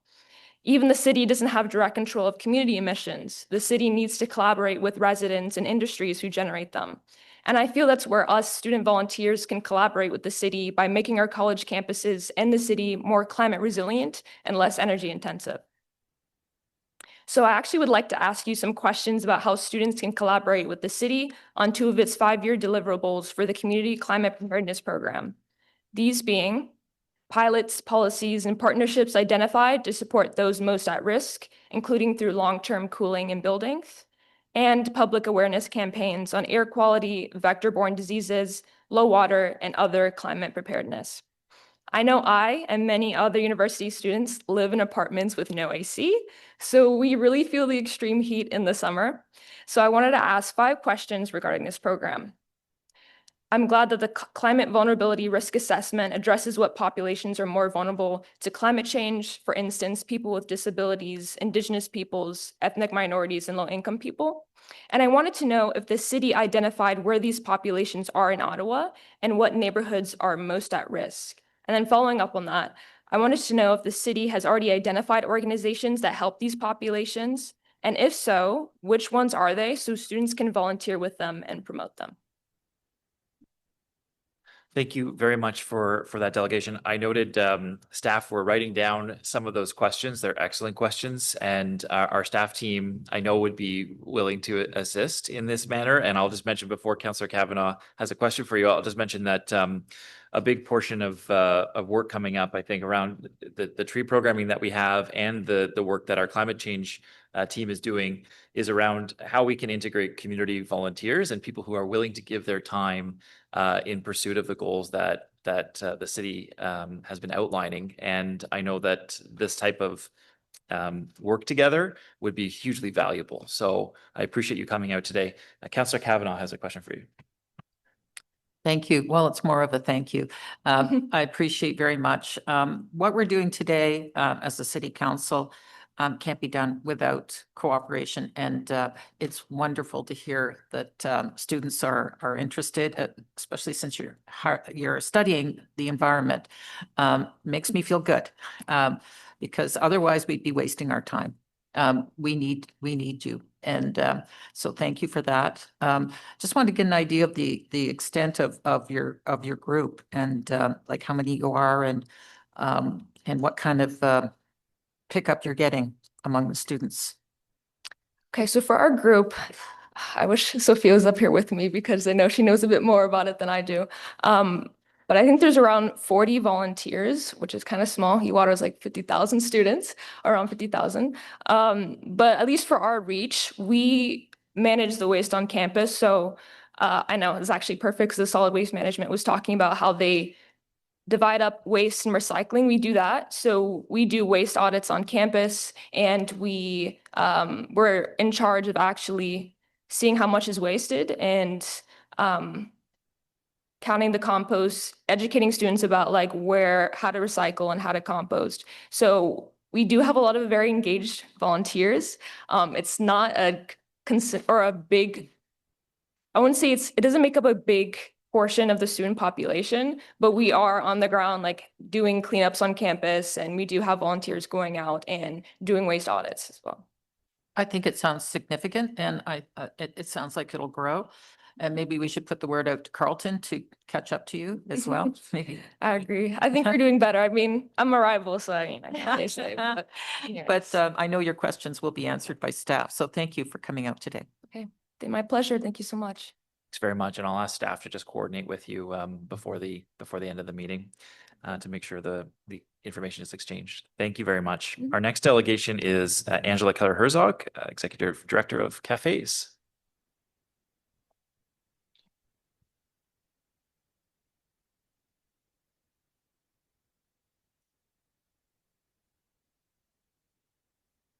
Sort of. Okay. You'll have 5 minutes. OK, bonjour tout le monde. C'est toujours un plaisir d'être ici. Always a pleasure to be here. Next slide. You all know the Cafes Network, which spans the city. And I'm also very happy that Councillor Brown has joined us because I will have some comments about rural implications. Next slide, please. So I'm going to say a couple words on context. Very happy to see this strategy arrive, so we will give it a positive welcome and then inevitably, of course, address a few areas for improvement, which is our job. And then end with some recommendations. Next slide, please. So in terms of the context, this strategy is long awaited, I would say. Since the declaration of the climate emergency in 2019, this strategy builds on a very solid foundation of work, as Nicole mentioned in her presentation. Also, there have been extensive consultations, including cafes, for quite a few years. So we definitely feel that we're a stakeholder that is part of this. And we think this strategy is timely, where adaptation is now an economic, health, and equity imperative. Next slide, please. So in terms of what's strong, we are very happy to see the comprehensive scope. This really is a formidable challenge to be addressing. And we are extremely happy to see that the strategy is bundled with an action plan. So we're not talking about a plan calling for more plans or a plan that's going to collect dust on a shelf, but we have a built-in framework for an action plan. So that's great. Governance and accountability with some clear departmental roles are mentioned. Community capacity building is mentioned. The integration of the public health concerns, and also a community engagement mechanism that includes equity focus. So we think this is an excellent report. Years of work have gone into this, and that's why it's so strong. And we want to thank the staff that have worked so hard for so many years. Next slide, please. So here's the inevitable how we can do even better. So Cafes has an internal forum, which we call our Cafes Climate Caucus. So we had a meeting last week. Here are some of the key thoughts. So we think the nature-based solutions are still underplayed. Parks, trees, wetlands should be treated as core climate infrastructure. The water management approach, we still need more shift from drain it fast to a slow it down approach, because we're dealing both with intense rain as well as droughts. We think that there are missing links to land use and zoning in this strategy, but those are powerful tools we should be using. And we think that in terms of rural implications and some of the shoreline gaps for Ottawa River, it could also be stronger. Next slide, please. Now I'm going to go on a slightly deeper dive on the wetlands issue. Wetlands, as you're probably very aware, have a critical role in providing flood resilience and also clean groundwater resources in the rural area. However, I don't know if you councillors are aware of how many hectares of wetlands we are actually losing. Because of the Ontario wetland evaluation system being much weaker now, we've lost over 144 hectares of wetland protection in Ottawa, which is about 16 times the size of Parliament Hill, which I think that's big. And approximately 500 hectares of wetlands were never even designated as protected and are now at risk in the South Bear Brook wetland. Next slide, please. So this is a map of Ontario and the wetland loss in Ontario. And you can see that Ottawa is like in the dark zone. Next slide, please. So this is now back to our list of needed things. Oh my God, my time is running out. I'm gonna, okay, so we think that the funding is insufficient. We think that energy resilience is missing. Health protection should be stronger, and we think that heat kills, and Cafes supports the call for a maximum heat bylaw. I'm going to go right to recommendations now. So we have 4 main recommendations. We very much want to see the implementation of this strategy, the action plan, funded in our coming budget. We want to more integration with land use planning. We would like to see a strengthened rural and energy resilience focus, and we would like this to be communicated clearly. Overall, we look forward to the annual updates that Nicole spoke to, and the Cafes Network is ready to collaborate to make the Climate Ready Ottawa plan community ready, equity driven, and action focused. Thank you. Thank you very much. That was a very helpful presentation and appreciated. We do have a question for you from Councillor Curry. Hey, Angela. Thank you very much. As always, in my briefing with staff on this, I asked, you know, given that we are Canada's capital, we are the seat of government, if we were to have major disasters of whether it's flooding or tornadoes or whatever it is, this is a risk to Canada's national security, which means that maybe it applies for some of the defense funding, which is 5% of GDP, which is $400 million a day. What do you think about that? I think the military defense industrial complex has certainly come up with quite a lot of useful approaches. I mean, in a huge variety of sectors, right? So if we look at how you can have increased resiliency for operations like in the desert without having a lot of supply lines that are shipping in fossil fuels, the military is definitely the leadership for that. So I think that there is like huge dual use areas. And if there are massive resources, as I think the federal government is talking about this 5% of GDP, I think that it would be smart to try to look in that direction to see what we can do. And obviously, the well, not obviously, but the military has always talked about climate change as a threat multiplier, a threat accelerator.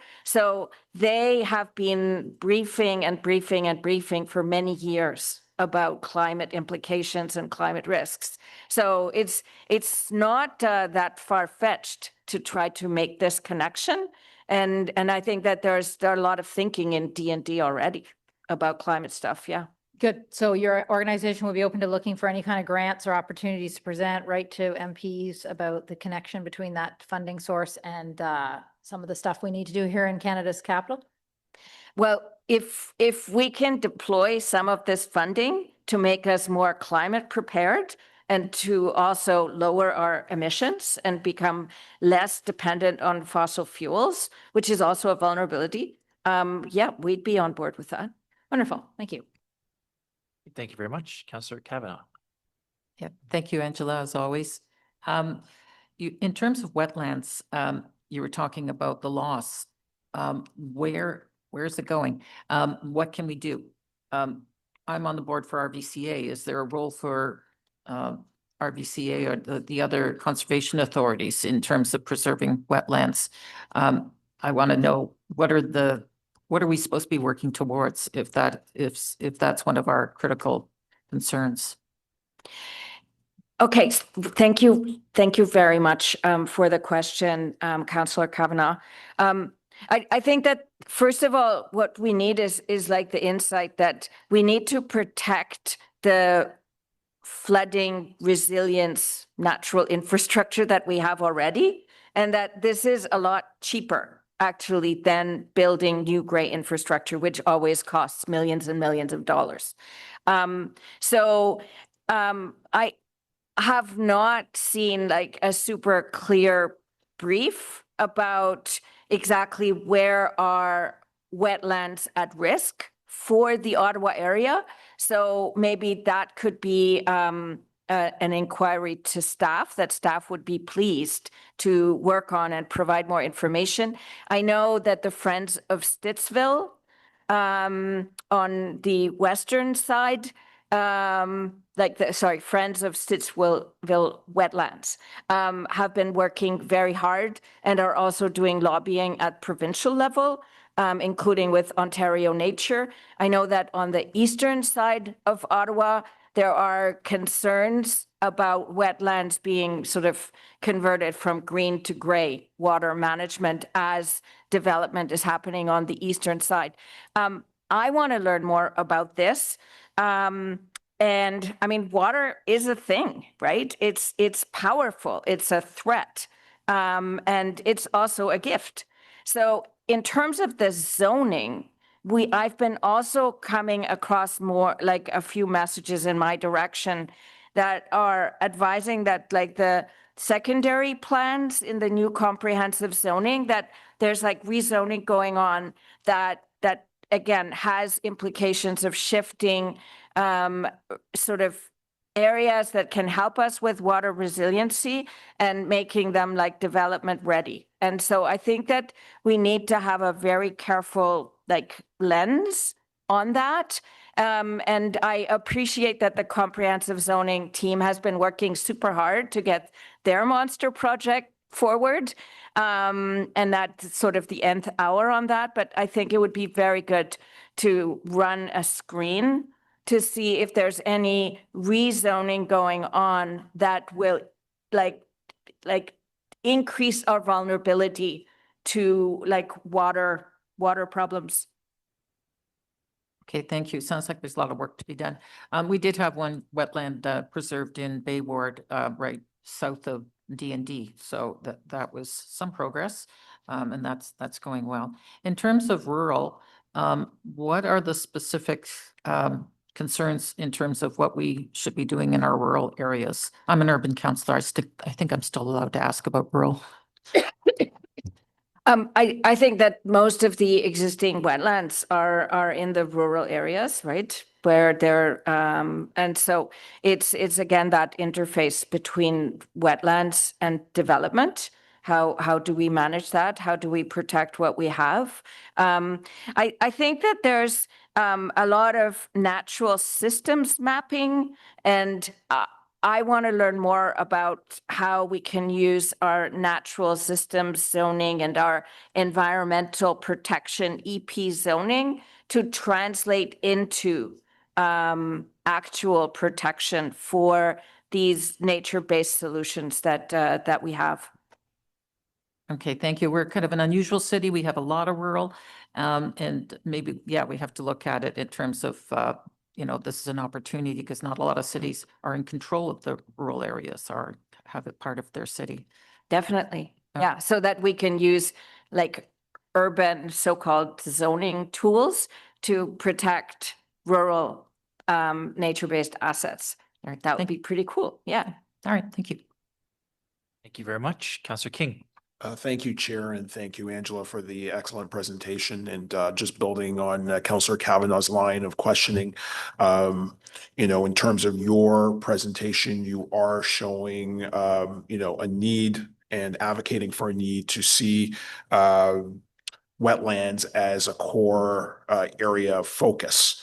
And so, and you had been talking about the rural areas. I'm interested in how you perceive of the protection of wetlands in urban areas. I'm thinking of a park in my ward, London Terrace Park, which actually helps with drainage and has a component of the park is wetlands. I'm just wondering, how are you perceiving of protections for wetlands within the urban core?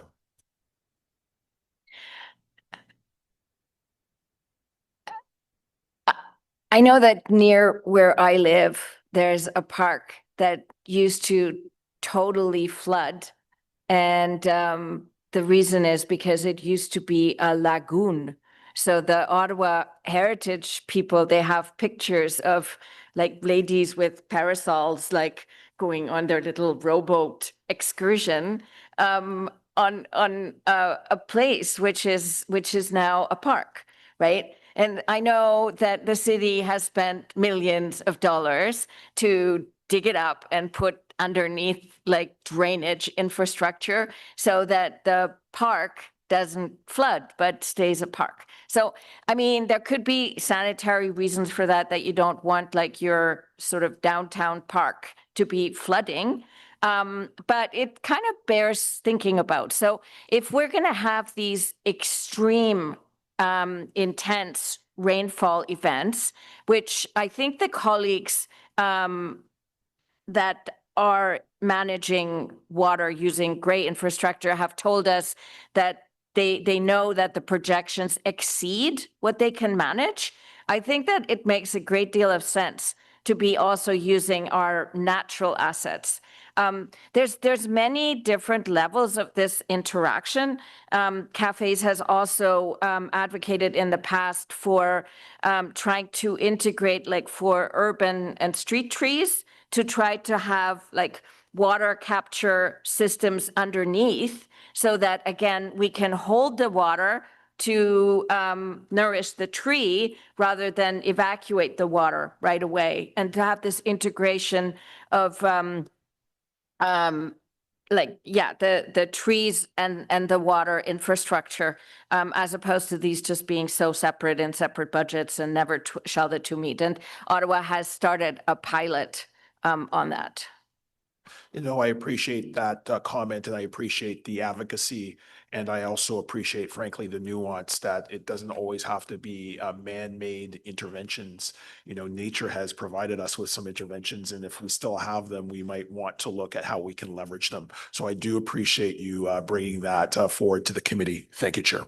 Thank you very much, Councillor King. Councillor Curry, on your round two. Sorry, I just had a quick question. So Angela, you and I had a great conversation the other day about economic development and the environment. And so you said today that there's an economic imperative that we do this. So I'm wondering if you could expand on that. Thank you for the question. And I do recall the meeting where I think you emphasized like 3 times, we must think about economic development. So there is an economic imperative. In terms of the economic impact of climate change, I think that the city has reported in the annex to the annual report, right, where we have the audited statements. There's an annex in the city report that looks at the economic damage and gives estimates. And I really, really hope that the city will continue that annex in our annual report, keeping track of some of the economic impact. And obviously, it's hard to measure everything. So with the smoke impact, for example, which isn't emphasized that much in the CRO that we're looking at, but there's huge health impacts of breathing that really bad air quality. It's hard to measure some of these things. The outages of physical and energy infrastructure for business are huge, right? And some of the businesses are very sensitive to having outages of even just like a blip in terms of their production and processes. I think that if we unpack energy resiliency, we see that energy is a constraint to economic growth, especially in the tech park, as you're very, very aware. I think if we look at the agriculture sector, right? Having like unpredictable, hugely varying extreme weather, like that's kind of really hard for agriculture. So, you know, what can we do to improve that? And some of the solutions to become more resilient in these threatened economic sectors are going to come from clean tech, high tech, new ways of managing water, new ways of having backup energy systems, new ways of integrating solar energy with agricultural action, for example, that we heard in the recent approvals of the solar projects, including for Canada and also in Ward 5. So there's a lot of economic implications. And I think that we can't expect the CRO report to start taking, you know, another 15 pages to go into that in depth. But I think that that is definitely part of the context of building up our climate resiliency. Yep. Perfect. Thank you so much. Thank you very much for that question. Thank you, Angela, for your delegation. And I'll just mention too that we have some statistics where it's avoided costs in the future. So adapting Ottawa's transportation, water, building assets, you know, saves money over time. Environment Climate Change Canada estimates that every dollar spent on proactive adaptation saves $13 to $15 on avoided recovery costs. And Ontario's Financial Accountability Office projects that municipalities across Ontario will face an additional $4.1 billion annually, a 16% increase to operate and maintain existing public infrastructure. So an incentive, I suppose, to act now to have those future savings or avoided costs, I suppose. Thank you for your delegation and all the questions. Great questions by colleagues. The next delegation up is William Bangeest, Executive Director of Ecology Ottawa.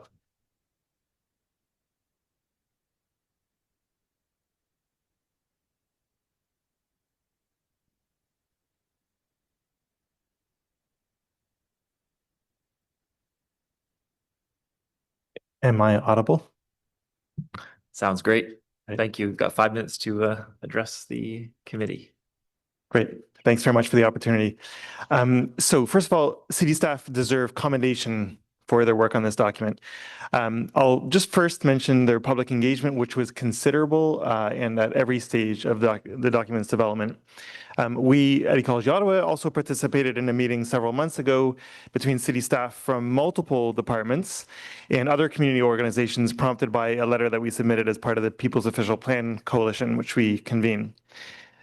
It's clear, I think, that city staff were weighing our feedback thoughtfully, and we appreciate that. But of course, it's the document before us that concerns us today, and this too is of high quality. As mentioned, it covers a remarkably broad range of topics: communities, infrastructure, natural environments, and extreme weather. And for each of these outlines clear risks, long-term objectives, and action plans, striking the balance, we think, between high-level strategy and concrete action. This is no mean feat. While we classify resiliency or adaptation to climate change as an environmental problem, it isn't just that. It's a problem for the entire city. All city operations, all city assets, all residents will be affected, and in unpleasant ways, if we're lucky. but more likely in life-threatening ways. So the fact that city staff have created a plan this comprehensive is admirable. Relatedly, the last bit of praise I'll confer here is for the report's clear-eyed description of the threat climate change poses, as we've discussed several times already. The report notes extreme weather cost the city more than $35 million between 2017 and 2023. This is, of course, to say nothing of the cost to residents. Similarly, the 2022 derecho alone incurred, quote, an estimated $24.1 million in incremental costs to the city. The report also notes that, quote, building assets as part of life cycle renewal are expected to add an estimated $680 million over the next 10 years. So again, a good outline of the threats, including economic, as mentioned a moment ago. The good news, of course, is that we have the opportunity to act now. The report also notes, I'll just rehearse a statistic mentioned, that every dollar invested in proactive adaptation can avoid $13 to $15 in recovery costs. In other words, investments in climate resiliency are among the best that the city can make. This brings me to my first request. The plan calls for an investment of $25 million over a paltry $25 million, I should say, over 5 years for its implementation. We urge you to support this. To take the projection I just cited, this investment would yield from $325 million to $375 million. You would be hard-pressed, I think, to make a better investment, with perhaps the possible exception of trees. And to be clear, this funding should be in addition to the CCMP Capital Fund, which in last budget was $6 million. Our second request is also funding related, that this plan include funding for community groups already doing good work that support the plan's goals. To take one example, there are groups across the city planting native plants and trees in urban settings, which will increase resilience for biodiversity, prevent erosion, help with stormwater absorption, and so on and so on. These groups are maybe a second exception to the huge return on investment mentioned earlier. They can stretch dollars like no other. Our third request, better plans for wildfire smoke. While the plan anticipates an admirable range of the disasters we know are coming, we see little to protect people against the effects of wildfire smoke, which have, as we know, increasingly become a problem in recent years. We're pleased to see the acceleration of the tree planting strategy proposed here, something that we at Ecology Ottawa have called for multiple times in recent months. And we also support the tree evaluation and condition assessments to quantify the many benefits that trees have for climate resiliency. A final note, the plan takes as its touch point the term of council priorities, a somewhat modest document with minimal public output, rather than the official plan, which of course is enormous and was informed by extensive public input. This is a concerning pattern in plans that we've seen lately. And indeed, this plan's lifespan will exceed the term of council priorities mentioned. The plan should instead be indexed to the official plan as all other documents of this nature. In closing, we have essentially two options for responding to climate change: on our own terms, with modest cost and low risk, or when disaster strikes, as it will and already has, with high cost and high risk. This strategy offers a clear plan for the former. We encourage you to support it and fund it. Thank you very much for that succinct presentation. Perfectly on time. I'm not seeing questions at the moment, but that was appreciated. Thank you. Thank you. Our next delegation up is Jacqueline Wilson, Canadian Environmental Law Association. Thank you very much. I'm a lawyer at the Canadian Environmental Law Association. We're a specialty legal aid clinic with a province-wide mandate, and we're focused on environmental health and justice and equity. Climate change, as you know, has been a crisis for a long time. It's an environmental crisis, but it's also a public health and equity crisis.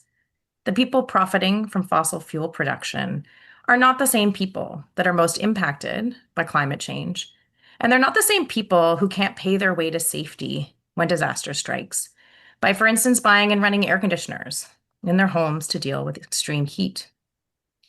In that vein, we're supportive and appreciative of the focus in the strategy of a proactive approach and the appropriate and fair equity focus of the strategy. As CELA, we've been focused on heat as a driver of a public health emergency.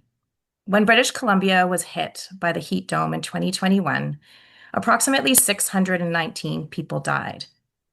And the chief coroner's report identified high indoor temperatures as the primary cause of death.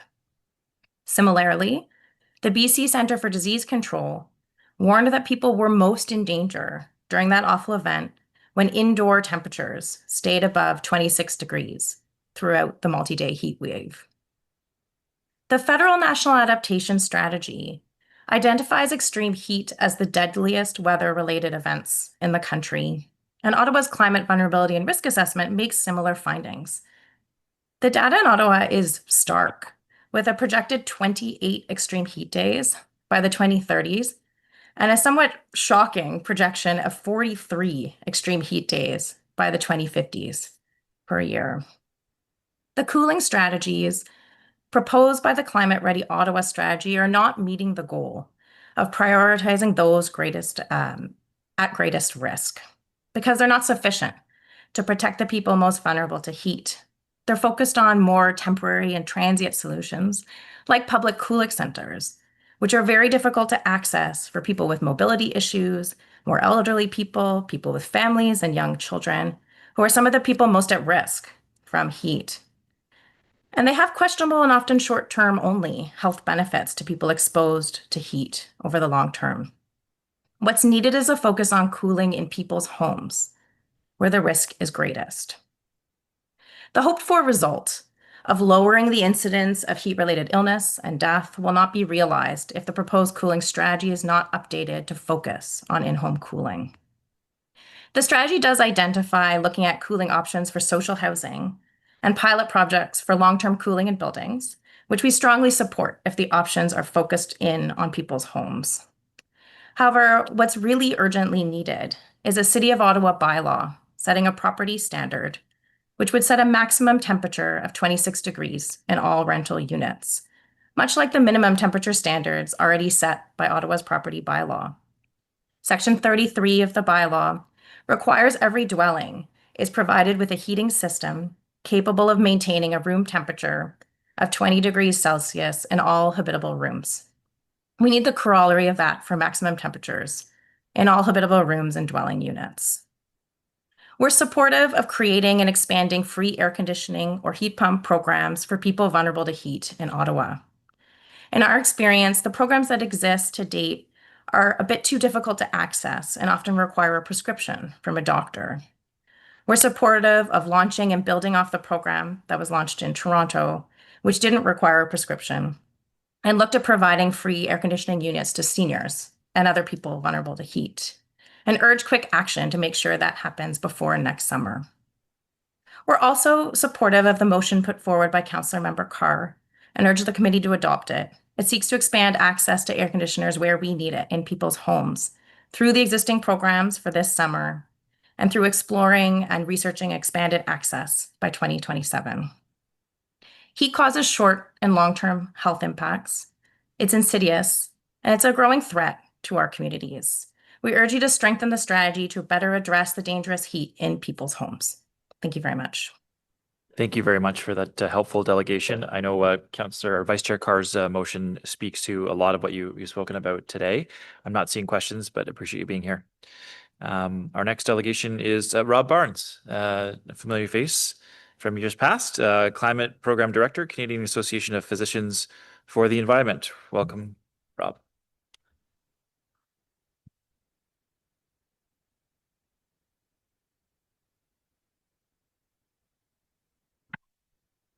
Good morning, councillors. Chair, it's a pleasure being in the seat again. It's been a while. I'm now wearing a different hat. As you mentioned, I'm with the Canadian Association of Physicians for the Environment. I have to warn everyone that I'm not a doctor, but I do work with them. And so we do focus on the intersection of health and environment with a strong focus on equity as well.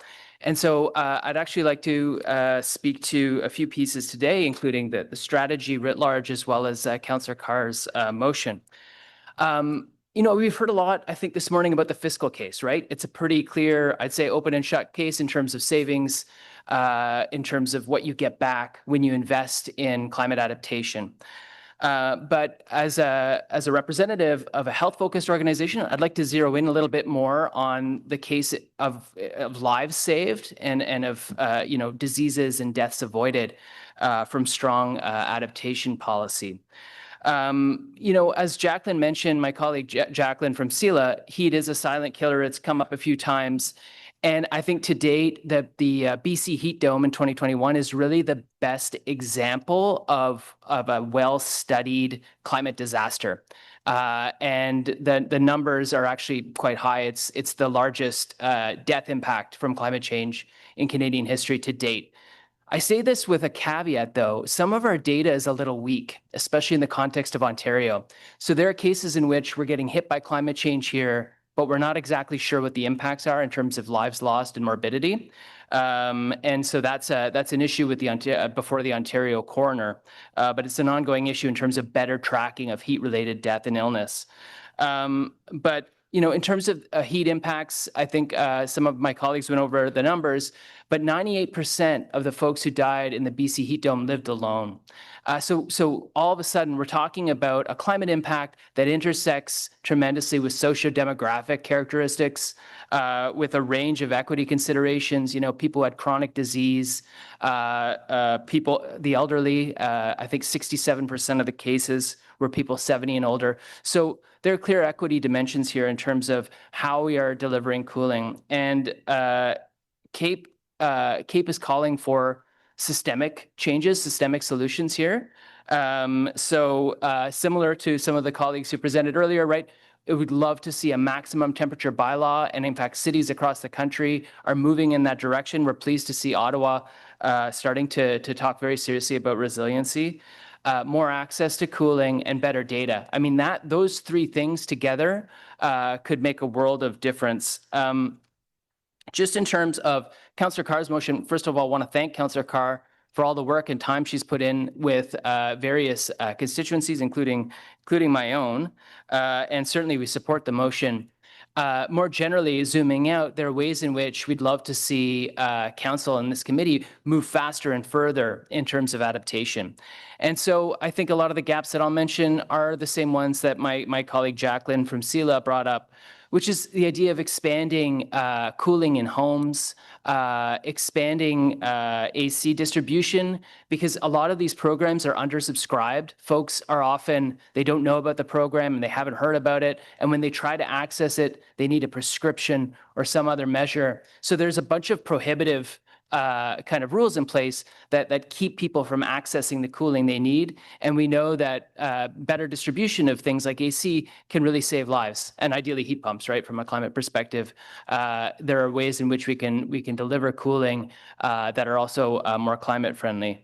But more generally, expanded cooling access, especially for contexts like social housing. There are all sorts of opportunities to embed those kinds of policies and programs into design, and we're seeing some today with the city staff's really well done strategy. Again, hoping we can go faster and further on that.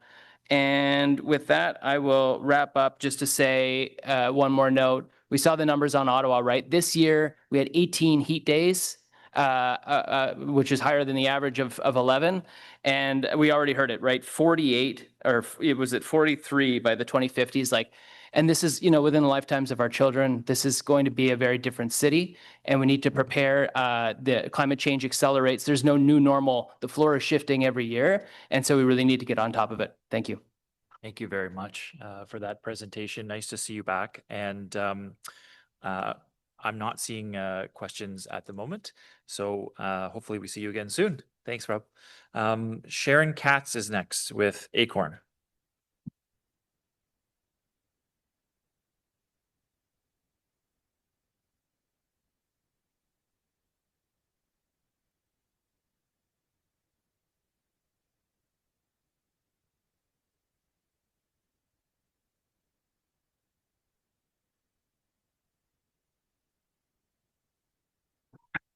Good morning. My name is Sharon Katz, and I'm a member of Ottawa Acorn. Acorn is a community union of low and moderate income people with over 40,000 members in Ottawa and 188,000 across Canada. We believe climate action must be rooted in equity.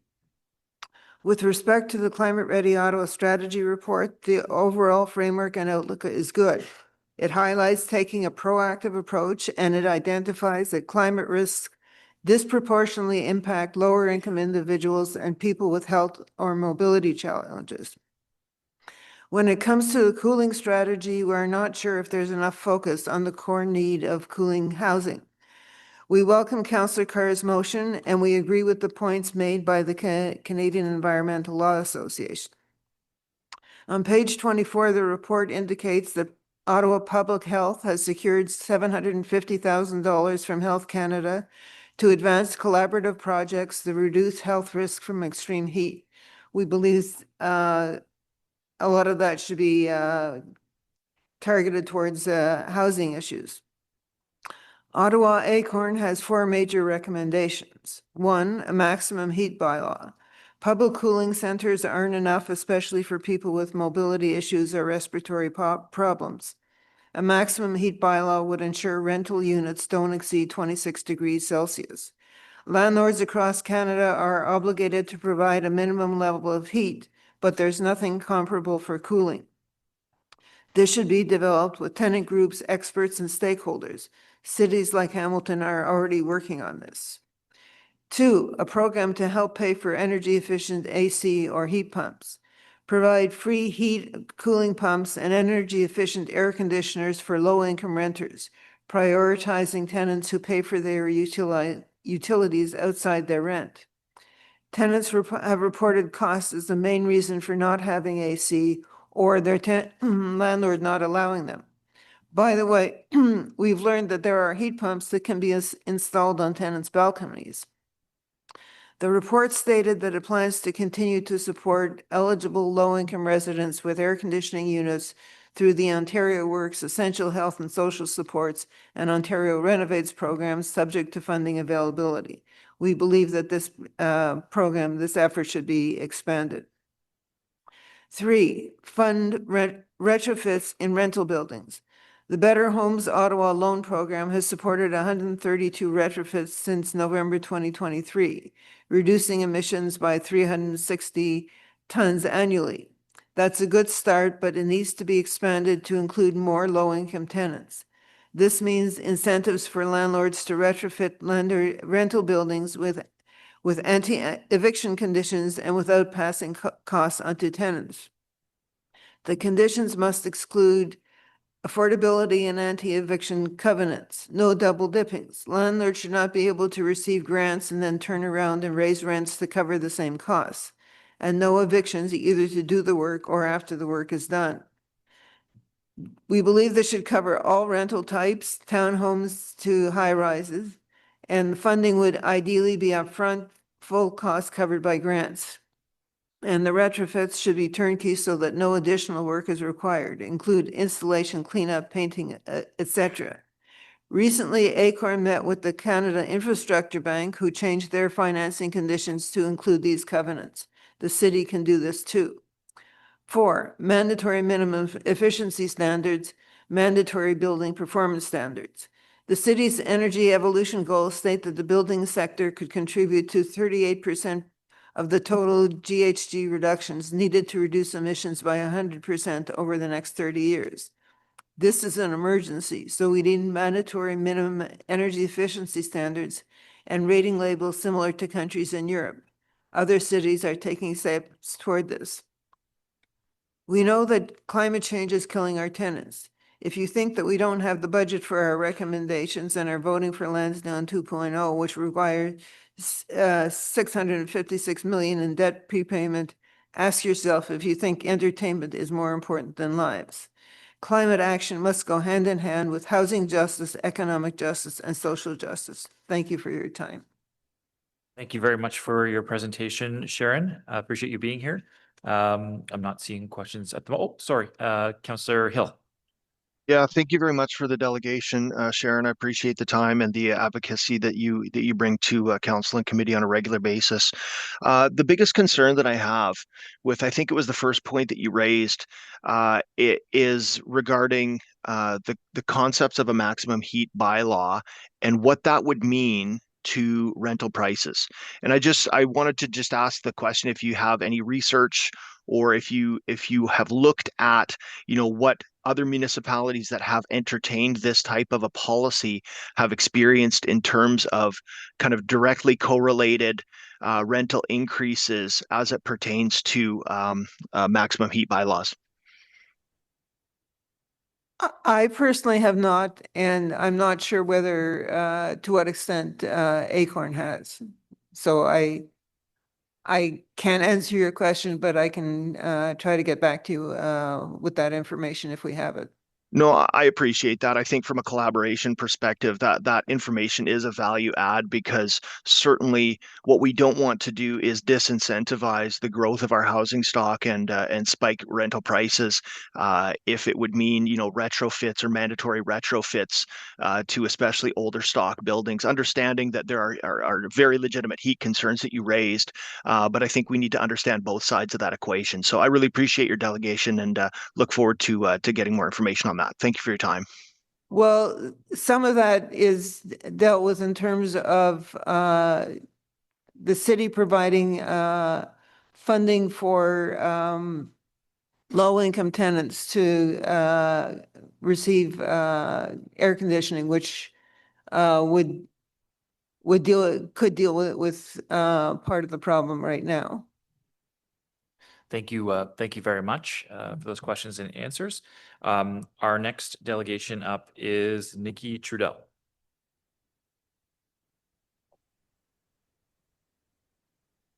Good morning. Can you hear me? We can hear you great, and you've got 5 minutes to address committee. Thank you, Chairman Art, committee members, and staff. My name is Nikki Trudell. I've lived in rural Ward 21 for over 45 years.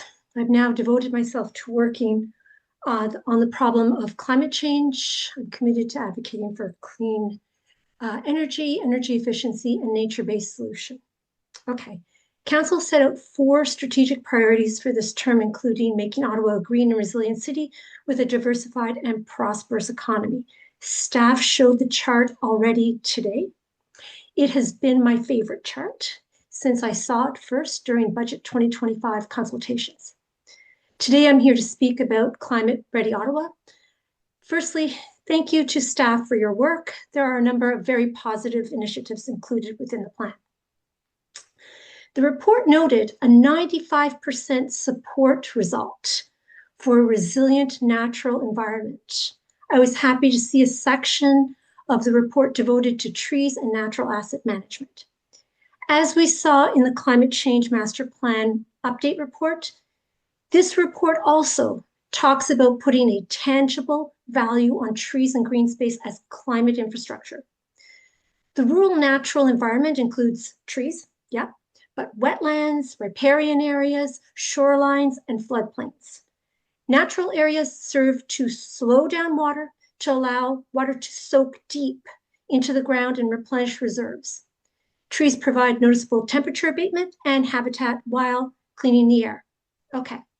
Throughout the report, communication, education, and outreach are repeatedly mentioned. Thank you. I wonder about how this will be done effectively in the rural areas, and I'll provide a couple of personal examples now.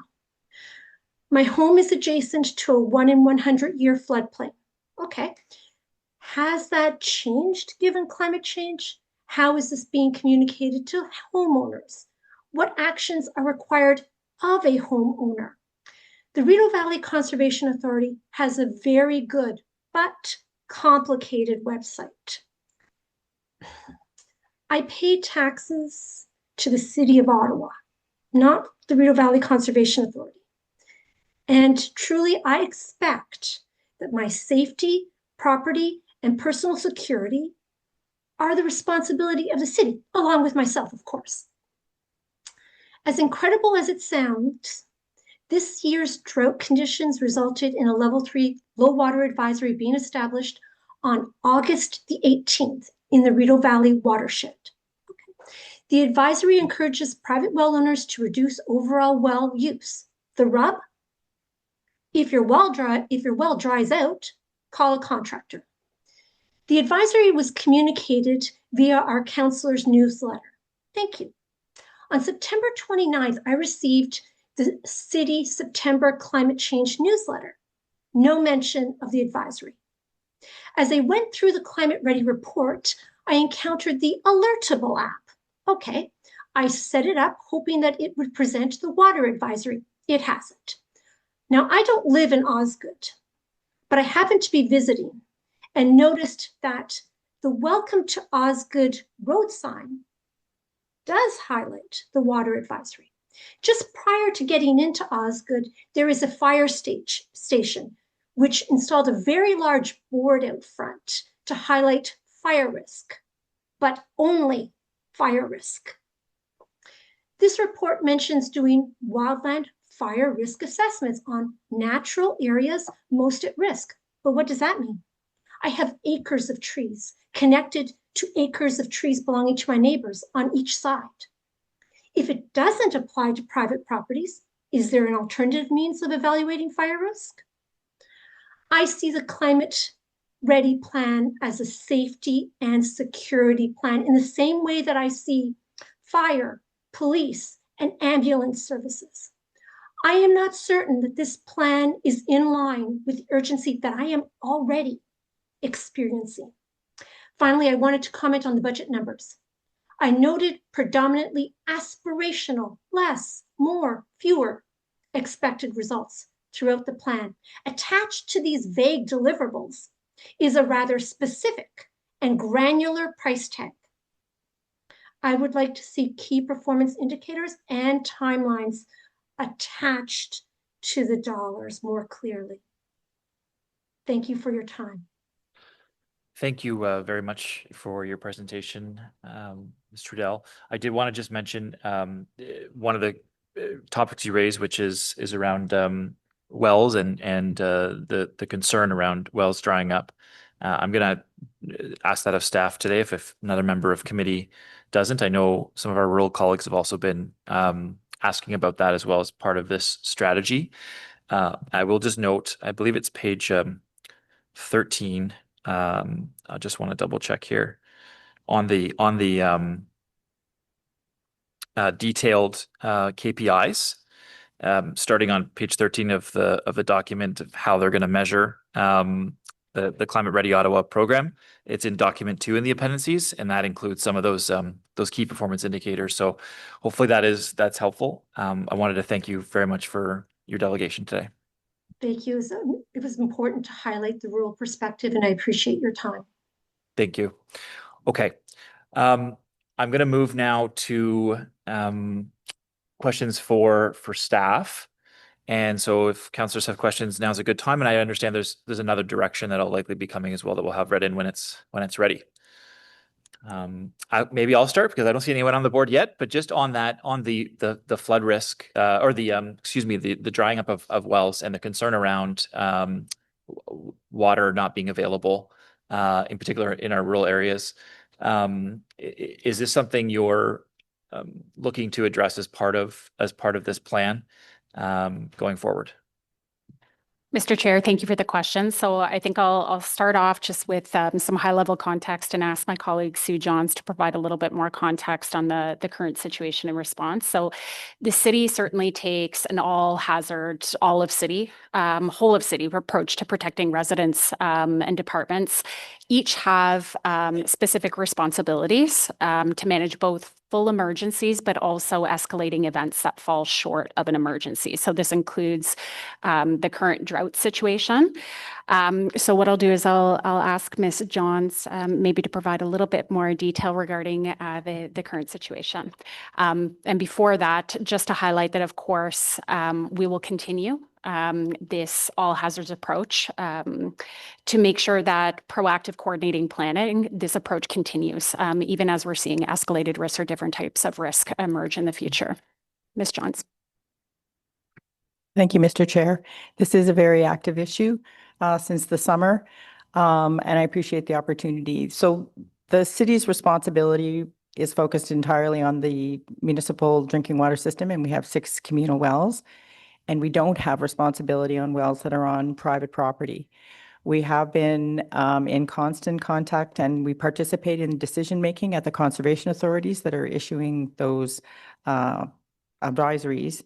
We are in touch with councillors as they are sharing information about conditions in their ward and specific resident concerns. And to date, the city's response has been to support the issues and concerns that are raised by council. So it is not to a point of a citywide emergency, but we are very much focusing on being able to address issues in specific communities. Okay, and can you speak just briefly to those 6 wells the city operated? And then I'll move to Councillor Johnson and Kavanaugh for questions.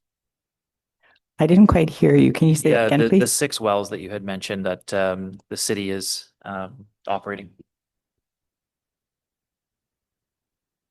Mr. Chair, the city operates 6 communal wells. See if I can say them off the top of my head. That are a centralized well to a feed community that we operate, and those have not, while they are within the geography of the low-level warnings, they have not had any impact to service. So that's Vars, Munster, Carp, Greeley. I'm going to miss some. 2 in Richmond. Thank you. Thank you very much for that. That's appreciated. Councillor Johnson.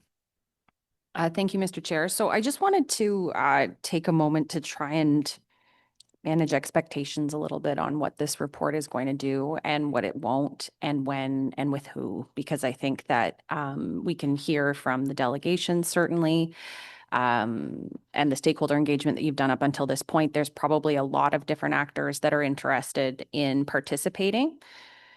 And so just to clarify this, so from what I'm reading, you have a prioritization framework that was established through a vote in 2025 in September that shows sort of which projects for the funding element how they would be evaluated.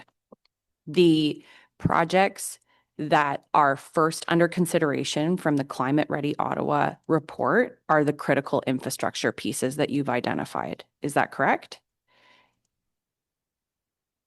Through you, Mr. Chair. So that's certainly one of the top priorities. But as we had mentioned, there are a number of key risks. So that includes to our critical infrastructure, to our critical services, as well as making sure that we're enhancing those efforts to support our residents, our most vulnerable residents. So we took that risk-based approach to prioritize those actions and initiatives within this strategy. Okay. And then that, so where that funding goes, is that going to be at the deliberation of the working group that you have also highlighted in this report?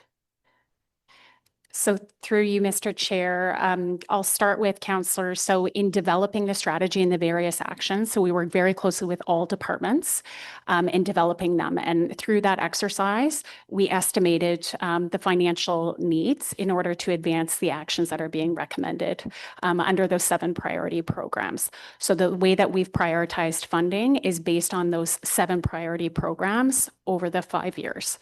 So that's the first piece.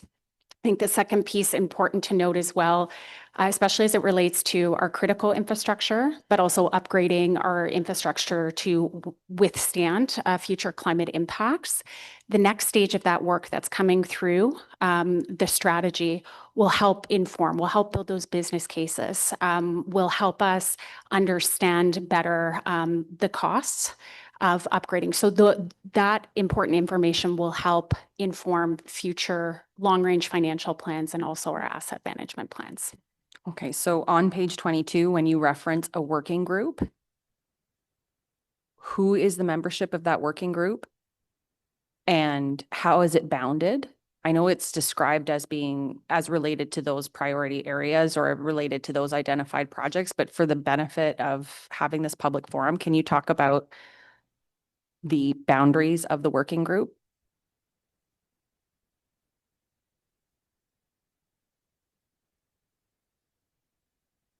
Sorry, Councillor, I was just double checking if the intent was to speak to the internal as well as the external, but the internal working group. So we're working through, as part of our response to the audit, strengthening our governance framework, and we'll actually be looking to launch a more comprehensive working group, internal staff. And we envision that that will include our core directors and representatives from their team across the organization, where there are accountabilities that have been assigned through the strategy. Okay, all right. So in terms of external partners for that working group, will there be additional folks in there, or is it mostly just internal? Through you, Mr. Chair. So that external working group, separate working group, I think I'll start with, we're working through launching that in the new year, and there will be a call out for appropriate membership to align with the key priorities that Council directed us first through the response to the audit last month, but also to align with Climate Ready Ottawa. But I also want to note too, in developing the strategy, we've certainly worked with a lot of community partners and also community partners who regularly work with different departments across the organization, using community and social services as one example. So they will be working directly with some of those community partners as well. Very good. I'm confident that you will describe the sort of bounds and limitations of that working group. The reason why I mention it here is because we have seen, a transition to this working group model from the advisory committee model. And it is seeing some tension in various places where people or different organizations feel that they should be included or excluded. When it comes to something like climate readiness, I can see a real sort of argument to be made for anyone and their mother, respectfully, that has to do with, natural systems or technology or and so I guess I would like to know that you're approaching that with a degree of caution, because when we do that poorly, that creates mistrust with those community groups that we so desperately need to assist us in our goals. So that's my line of caution for that. And I think I'll be certainly following up with our clerk's office to see how that working group model has been moving through the term, because I think, many departments, many reports are indicating that working group as being a part of what they're going to do. But I'm not sure that we're showing the transparency on what they do and what they don't do just yet. So thank you very much. Thanks very much, Councillor. Just before we get to other speakers, I want to make sure we try to get to the directions on the table early. So Councillor Devine has a direction. So Councillor Devine, if you could just read in that direction based on the discussion today. Thank you, Chair. This is following up on the line of questions that Councillor Curry had, which I was going to address myself. So here's the direction. The federal government has pledged to increase defense spending to 5% of GDP by 2035. Concurrently, the City of Ottawa is advancing its Climate Ready Ottawa strategy to address the growing risks posed by climate change, and has stated its intention to seek opportunities for additional sources of funding from upper levels of government.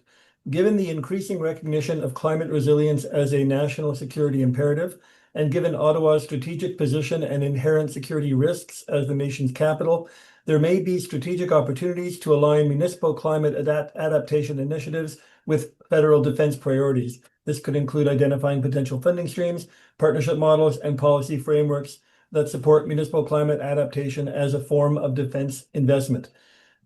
Staff be directed to explore: 1, whether Climate Ready Ottawa aligns with the goals of the federal government's defense, climate, and sustainability strategy.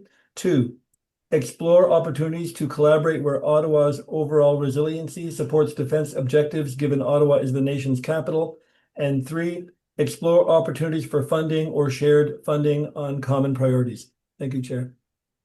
Okay, thanks very much for reading in that delegation, and to Councillor Curry for some of those questions earlier on today.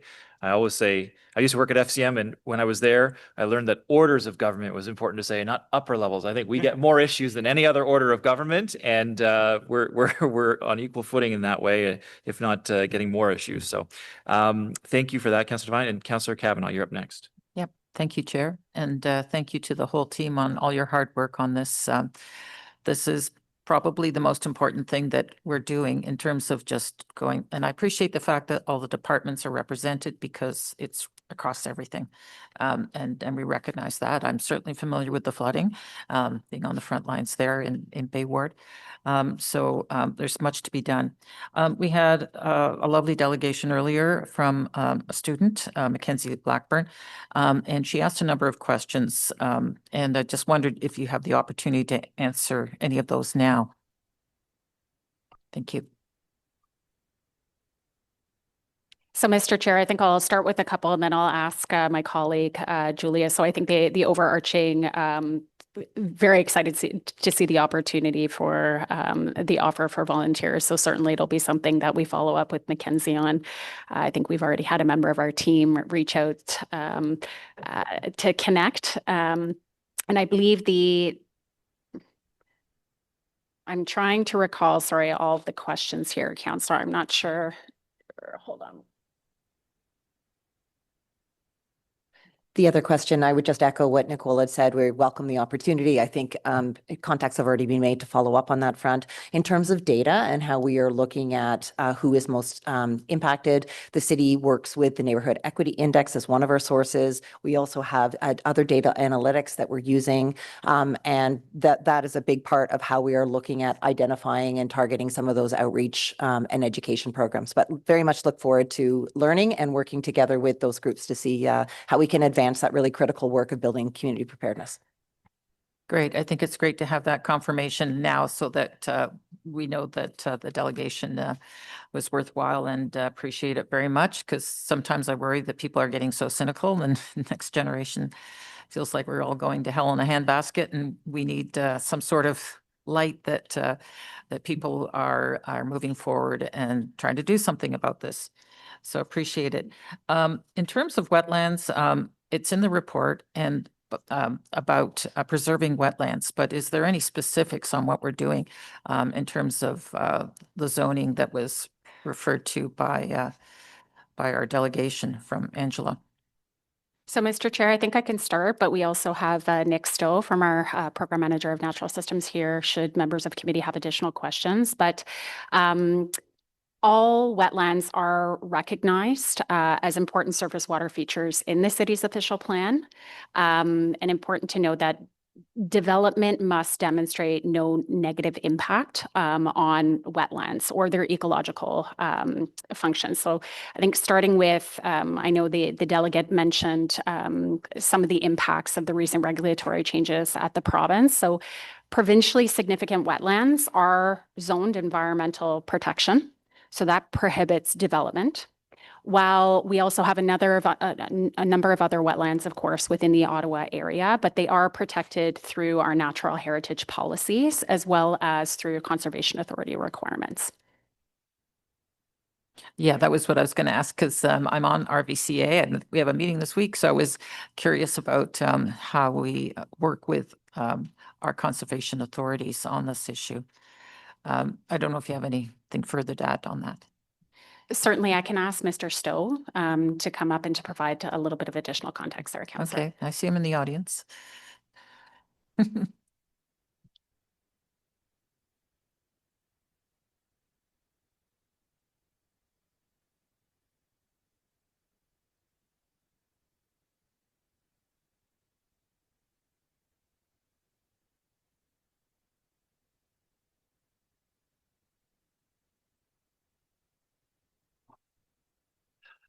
Through you, Mr. Chair. The resiliency is integrated into all of the city's land use planning and zoning. Wetlands have been raised as an example, and they are a very good example. We address wetlands and other natural features and their resiliency functions through a number of different ways that go all the way from official plan policies down to the review of individual applications and even the city's grant programs. So as Nicole has said, significant wetlands are protected from development. They are zoned EP. We also have our natural heritage system, which is an overlay designated in the official plan. It has protections for natural features. It is excluded from urban and village boundary expansion. The natural heritage system includes 95% of the significant wetlands in Ottawa and 74% of all other wetlands. We carry out environmental land use plans, such as watershed studies, subwatershed studies. An example is the Bear Brook watershed study that is going on right now. Natural systems is integrated into all of the urban boundary expansion planning to protect the natural features in urban boundary expansion areas. And we have the requirement, and we do look at impacts on natural features in all of our review of development applications.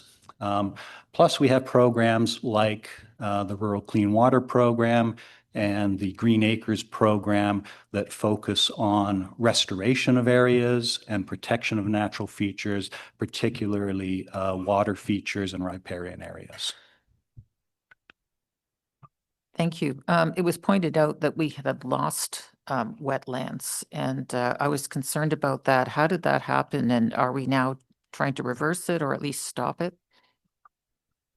Through you, Mr. Chair, a number of wetlands have lost their provincial significance as a result of changes to the Ontario Wetland Evaluation System.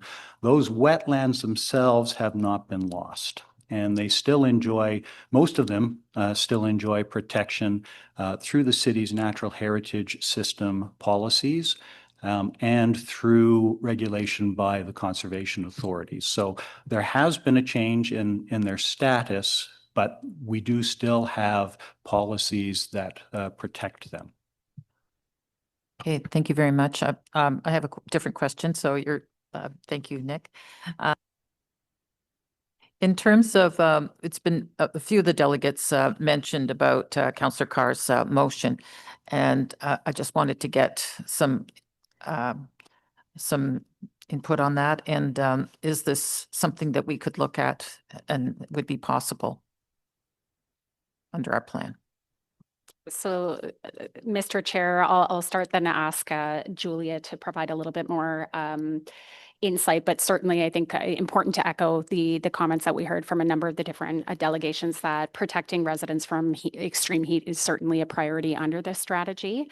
And also highlighting that the strategy and the recommendations, in particular under the cooling strategy, is where we're proposing taking a multi-pronged approach. So this includes expanding our public cooling features, focused on supporting vulnerable populations. So really focusing those efforts in those communities where we're finding there are not a lot of cooling options, and also research and development of heat mitigations, project and policies. So certainly maximum heat bylaw is one of those regulatory tools that we will consider further research on. But I do want to also echo some of the comments and discussion that was raised, that we know it also, a maximum heat bylaw does present complex legal, technical, and affordability challenges. So that's something we certainly want to make sure that we're doing our homework on. And we also want to first explore non-regulatory measures that can help provide some more immediate relief to those in particular in need. And maybe I'll ask my colleague Julia to see if there's anything she'd like to add on there.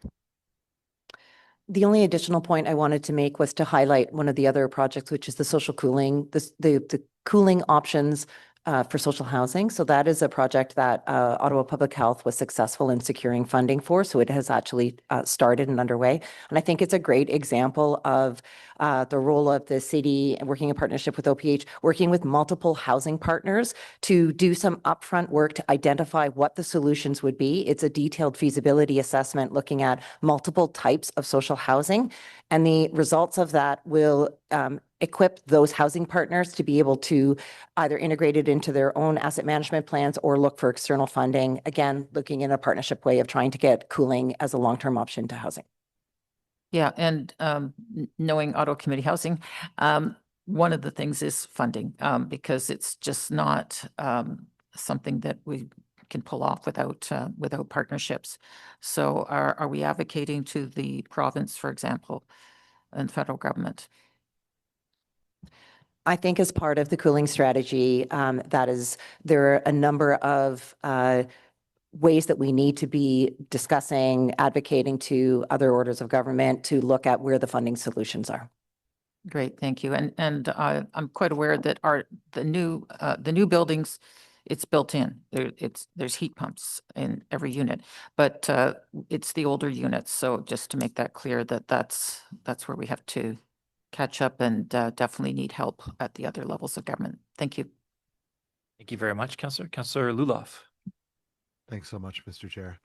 As this topic was mentioned earlier in questions, I appreciate your indulgence. I've been hearing from several residents in Cumberland whose wells have run dry also. And while I recognize that private wells are ultimately the responsibility of the property owner, we're talking about a basic human need. And if this was a flood or any other kind of disaster, the city would be stepping up to help. And I think that this situation is really no different. I know that we've opened certain facilities for residents to access showers and fill water jugs, and I really do appreciate that effort. And if Dan Chenier is still in the room, we really do appreciate that. However, many of the facilities, especially the ones in the rural areas, draw from the same aquifers and private wells that are running dry. So this means that we're offering a short-term relief without actually addressing the underlying issue. Winter's approaching, and many of these families in my community simply can't sustain this for the next 8 months. And as we discuss this strategy today, I think it's also a reminder that we need to build greater rural resilience into our emergency preparedness planning. Climate patterns are changing, and the challenges that are being faced by residents in Cumberland today and across the rural area could easily affect all of our communities in the years ahead. And we need to be ready to respond with compassion, coordination, and foresight. So with that in mind, can you let us know what options staff are considering right now to help provide some immediate relief, and how we, as the rural councillors and those of you, everyone around the table that supports our residents here in the city of Ottawa, how we as councillors can support our residents through this difficult time? Thank you, Mr. Chair, for the question. It is an ever-changing situation. I know that the number of reports of dry wells and pockets of communities, as recently as on Friday and over the weekend, we had a new list of areas of concern. I can tell you that there is an internal coordinated effort encompassing, I think, all of the departments that you mentioned, Councillor, that while emergency response has not been invoked, the coordination that happens during that type of situation is in effect. And we are in regular conversation about what can we do, what others have been doing, because the dry water conditions extend beyond Ottawa's boundaries into a greater area of Eastern Ontario. So we have been gathering information about what other responses have been provided. We have been collecting information on a wider scale of other areas that have suffered this. We are very aware of the fact that winter is coming, and so I can say that our internal collaboration is strong. We recognize all of the conditions that you just outlined, and the appropriate city response based on the scope and scale of this and the possible duration of this is a very, as I mentioned at the top, very fluid situation. I don't have specific things other than we are in a collecting information. Let us better understand what are the numbers about this. Do the conservation authorities have any advice? It is a very active topic in light of all the conditions that you described. Chair, if I could just add as well, Councillor, this is Ryan Perot. So we're also monitoring very closely. We're still in normal operations, but should the conditions worsen and there's any risks to public health or safety, we are in a position to be able to mobilize and provide additional supports. And we're working closely right now at determining what those measures might look like if things were to worsen and it does in fact become an emergency. So we're working very closely with Tammy's team over the summer. We've implemented a number of measures since that time. I know we just referenced Mr. Chenier and his department. We've had a number of sites available for showers, potable water available for residents to come and collect. We've enhanced a lot of our communications on ottawa.ca, providing listings of licensed contractors as well for folks to contact to deal with some of these private well issues.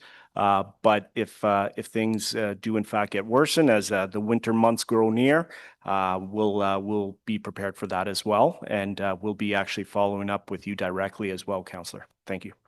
I'm just wondering how close are we to that threshold now? Is there a specific number that you're looking for to meet to be able to declare this an emergency?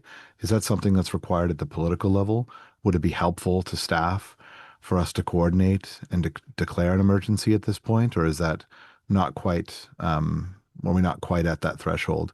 Because as you can imagine, while it may not, when you look at the entirety of the city of Ottawa, it may not seem like an emergency, but to the families right now, and especially the elderly people that are living in the rural area that either don't drive anymore or don't have family close by, it certainly does feel like an emergency to them right now.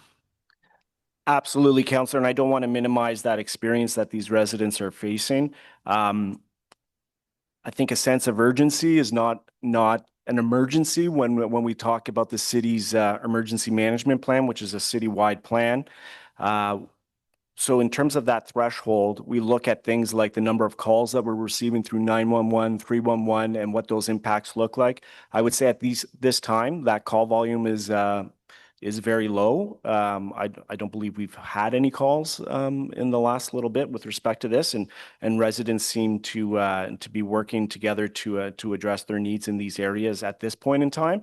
But if that changes and issues emerge, then absolutely we'll get closer to meeting that threshold. Nothing from a council perspective, I would suggest at this time to require that. Okay, I appreciate your answers today. Looking forward to that follow-up. Thanks, Chair. Appreciate it. Thanks very much, Councillor. Councillor Curry. Yeah, thank you. And just to follow up on that, at the Mississippi Valley Conservation Authority meeting yesterday, Councillor Kelly and I both had a lot of questions, West Carleton, rural Canada North, on, and I will get to this report, believe me, Mr. Chair. I know we are talking about this report. Because I want to ask what else is going to be in this report. What else will be looked at as we go forward with our emergency component of this report?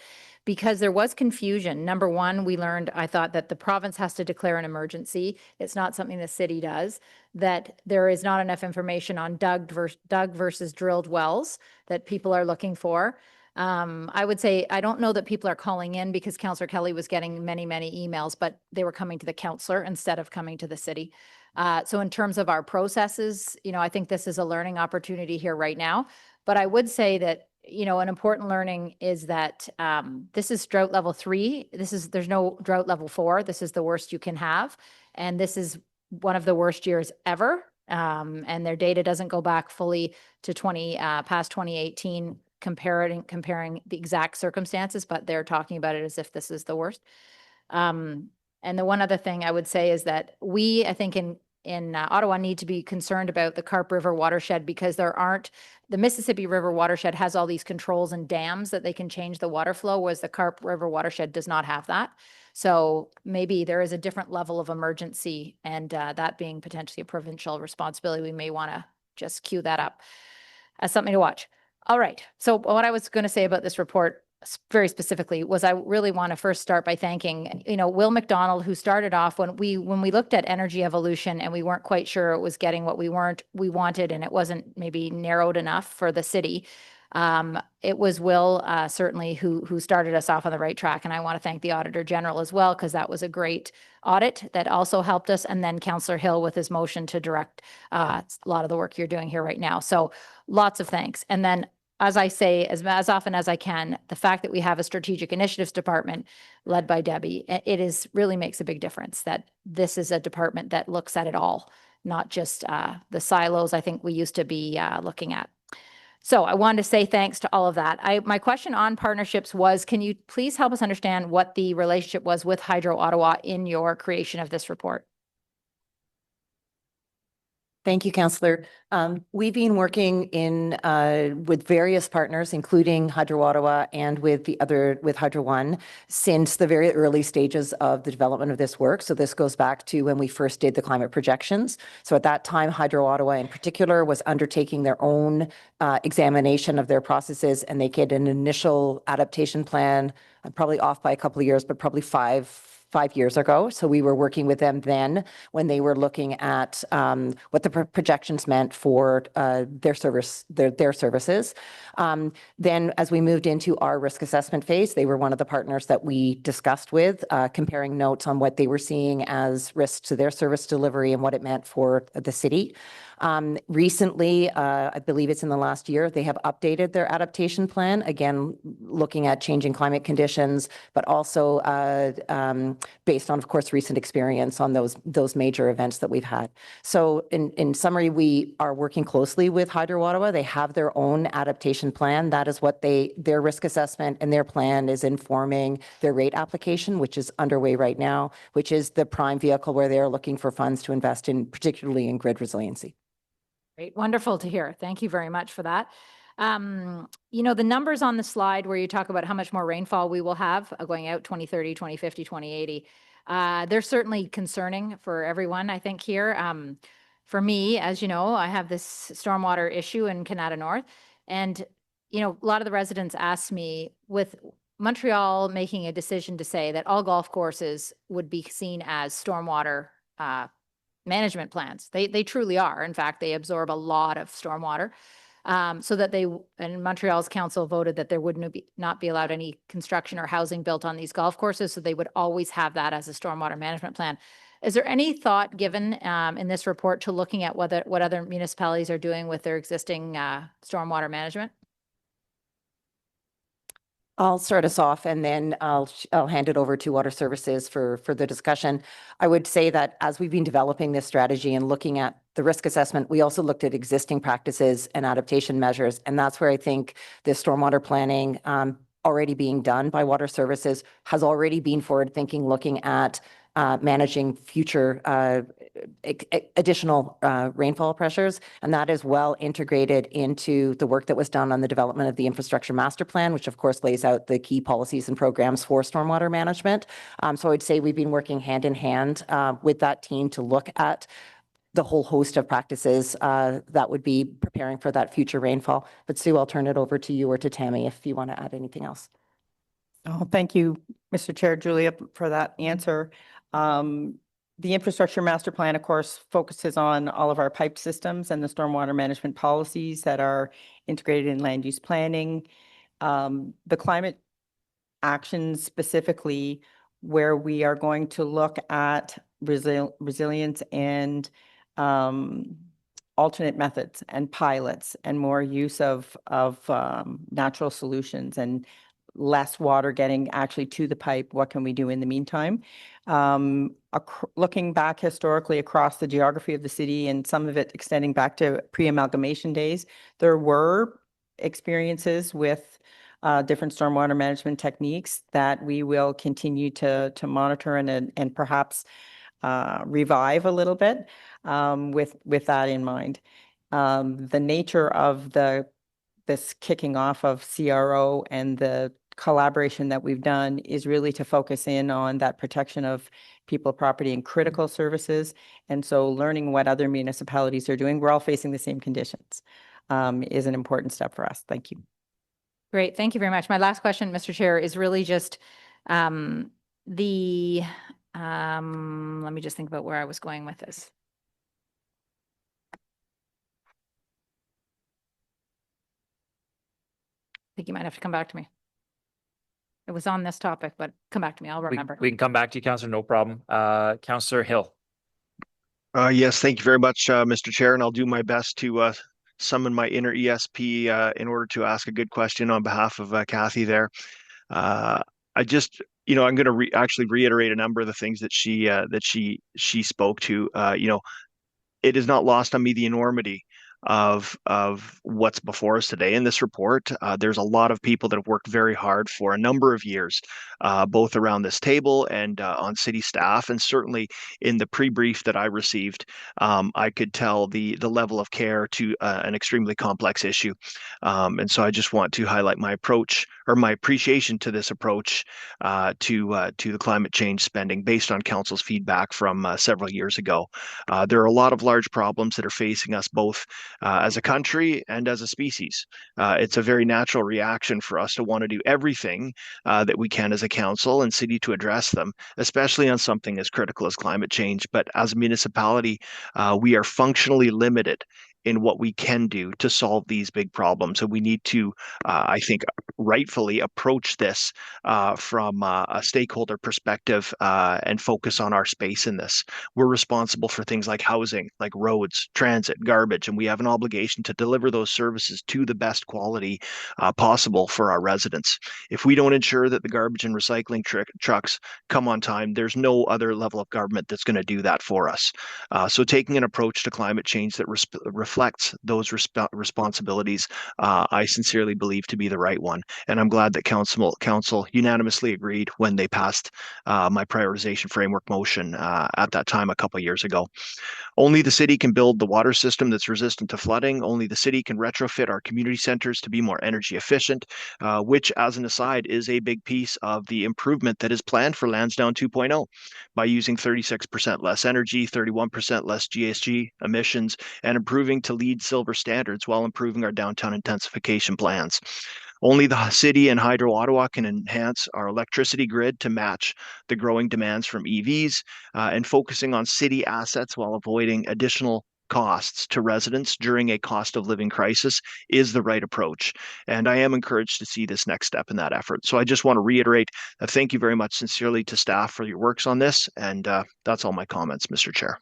Thank you very much. We won't get into the Lansdowne debate today. Councillor Curry, back to you for My question was, so in all of my conversations on that Canada Lakes Golf Course, the conversations I've had with the stormwater engineers, they often talk about one of their biggest concerns is that their standards that they have to sign off on, they don't think are rigorous enough. And, you know, not to get into the provincial politics, but the Liberal government, prior to this Conservative government, had a report ready to go that was going to increase the standards or change the standards for engineers that they would sign off on.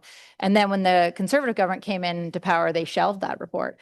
And so that report has been a concern, and the engineers themselves have come and said to me, like, we were waiting for that. We keep waiting for that, these standards to change. And I know there have been other attempts to try to get that to the forefront, but it is a concern if, you know, if it's not 100-year flood or 300-year flood or 500-year flood, the numbers you're giving us, if it's not something the engineers have to look at, then they can sign off on something even though they know it's dangerous. So I'm just wondering if anyone has a comment on that, the status of that. Mr. Chair, one of the actions in this report includes an updating of our engineering design standards. The city's standards are always based on what the provincial standards are, but we do have our own set of standards that sort of make them more local, address local concerns, to make sure that our investments in renewal and in growth align with our conditions. So first, to assure you that the renewal and growth projects that we are undertaking now do take climate, increased rainfall and more frequent events and larger events into account as much as we can within the scope of a project, considering what the constraints are sort of upstream, downstream, that kind of thing. But the actions that are described in here are much broader than that. Updating comprehensively our sewer design guidelines and extending not only from, I think of linear pipes and roads and water, but also going into our vertical space with buildings and that kind of thing, that the other 230 facilities, for example, are supporting the water infrastructure. So we do have some latitude. We are also developing our own LIDS guideline in the absence of the provincial one. It was posted for review in 2022, I think, or 2023, but we have launched our own design because it is something that we're obligated to do through our ministry approval for water systems. And there is a lot we can still do within our own authority. Wonderful. Thank you. Thanks very much, Councillor. Good question. So on this item, we've got the Councillor Johnson direction on private tree support, private tree maintenance support. Staff accept that direction? Okay, thank you very much for that. The Councillor Devine direction on Ottawa collaboration with the federal government on defense spending and climate risks. Staff accept that direction as well. Okay, thank you. And then the Vice Chair Carr motion from today on the heat risks and cooling in buildings and homes. Is that carried? Thank you very much. Oh, okay. One dissent from Councillor Hill. Are the report recommendations carried? Carried. Fantastic. Thank you very much. So we're not done yet today. We just have a little bit more here to do. There are no in-camera items. We have a motion of which notice has been previously given by Councillor Kavanaugh on tree dedication. I understand staff can carry this out. Councillor Kavanaugh, did you want to say anything else about this motion at this time? Thank you very much, Chair. No, I appreciate the cooperation with staff. I just want to read an excerpt from a letter of why I'm putting this forward, because it's a very emotional issue about tree memorials from a resident who recently had a tree planted at Britannia Park as a memorial to her husband, and the tree was given a numbered tag, which she found very deeply impersonal and very difficult during this obviously difficult time. The request was just to look at some kind of simple plaque under the tree with her husband's name on it that would create a meaningful way to honor a life well lived. So that's what we're after. I don't think it was intentional that we went into a tag system that created people as numbers, but I think there's an opportunity here to correct the situation. Thank you. Well said, Councillor. Thank you very much for this motion. Is that motion carried? Okay, thank you so much. So any notices of motion for subsequent meetings? Okay, I'm not seeing any. Inquiry, Councillor Tierney has an inquiry. Great. Thank you very much, Chair, and great working with you on this. I think as Christmas comes up, you know, some people buy those yellow bags of stocking stuffers, as I'm reminded by staff, so thank you for that. My inquiry is, what is the current numbers of yellow bags and pouches? So there's 4 branded bags in every pouch that city facilities have, as well as the ones being sold in retail stores. Currently, there are requirements for these bags if you go over the 3-item limit. When you put out, I would like to know and monitor on a quarterly or a semi-annual basis, kind of like the OC Transpo dashboard, so we can see how many of these bags are being sold. And also just keeping in mind that the requirement for these bags really only went into effect January 3rd, 2025. So going before that's kind of useless. And up till the data that we receive now, and thank you to staff, it looks like approximately 5,000 pouches, 4 bags per pouch sold by the city, and approximately 24,000 pouches have been sold to businesses for distribution. Currently, we're not tracking that information. I think this would be good information to be able to determine if people are using the program, or maybe they'll learn to recycle and do better and not have to use as many bags. So thank you, Mr. Chair. Thanks very much, Councillor. Is there any other inquiries? Okay. Any other business? All right, we are adjourned. Our next meeting is Tuesday, November 18th, 2025, and that'll be the budget discussion for this committee. Thanks very much.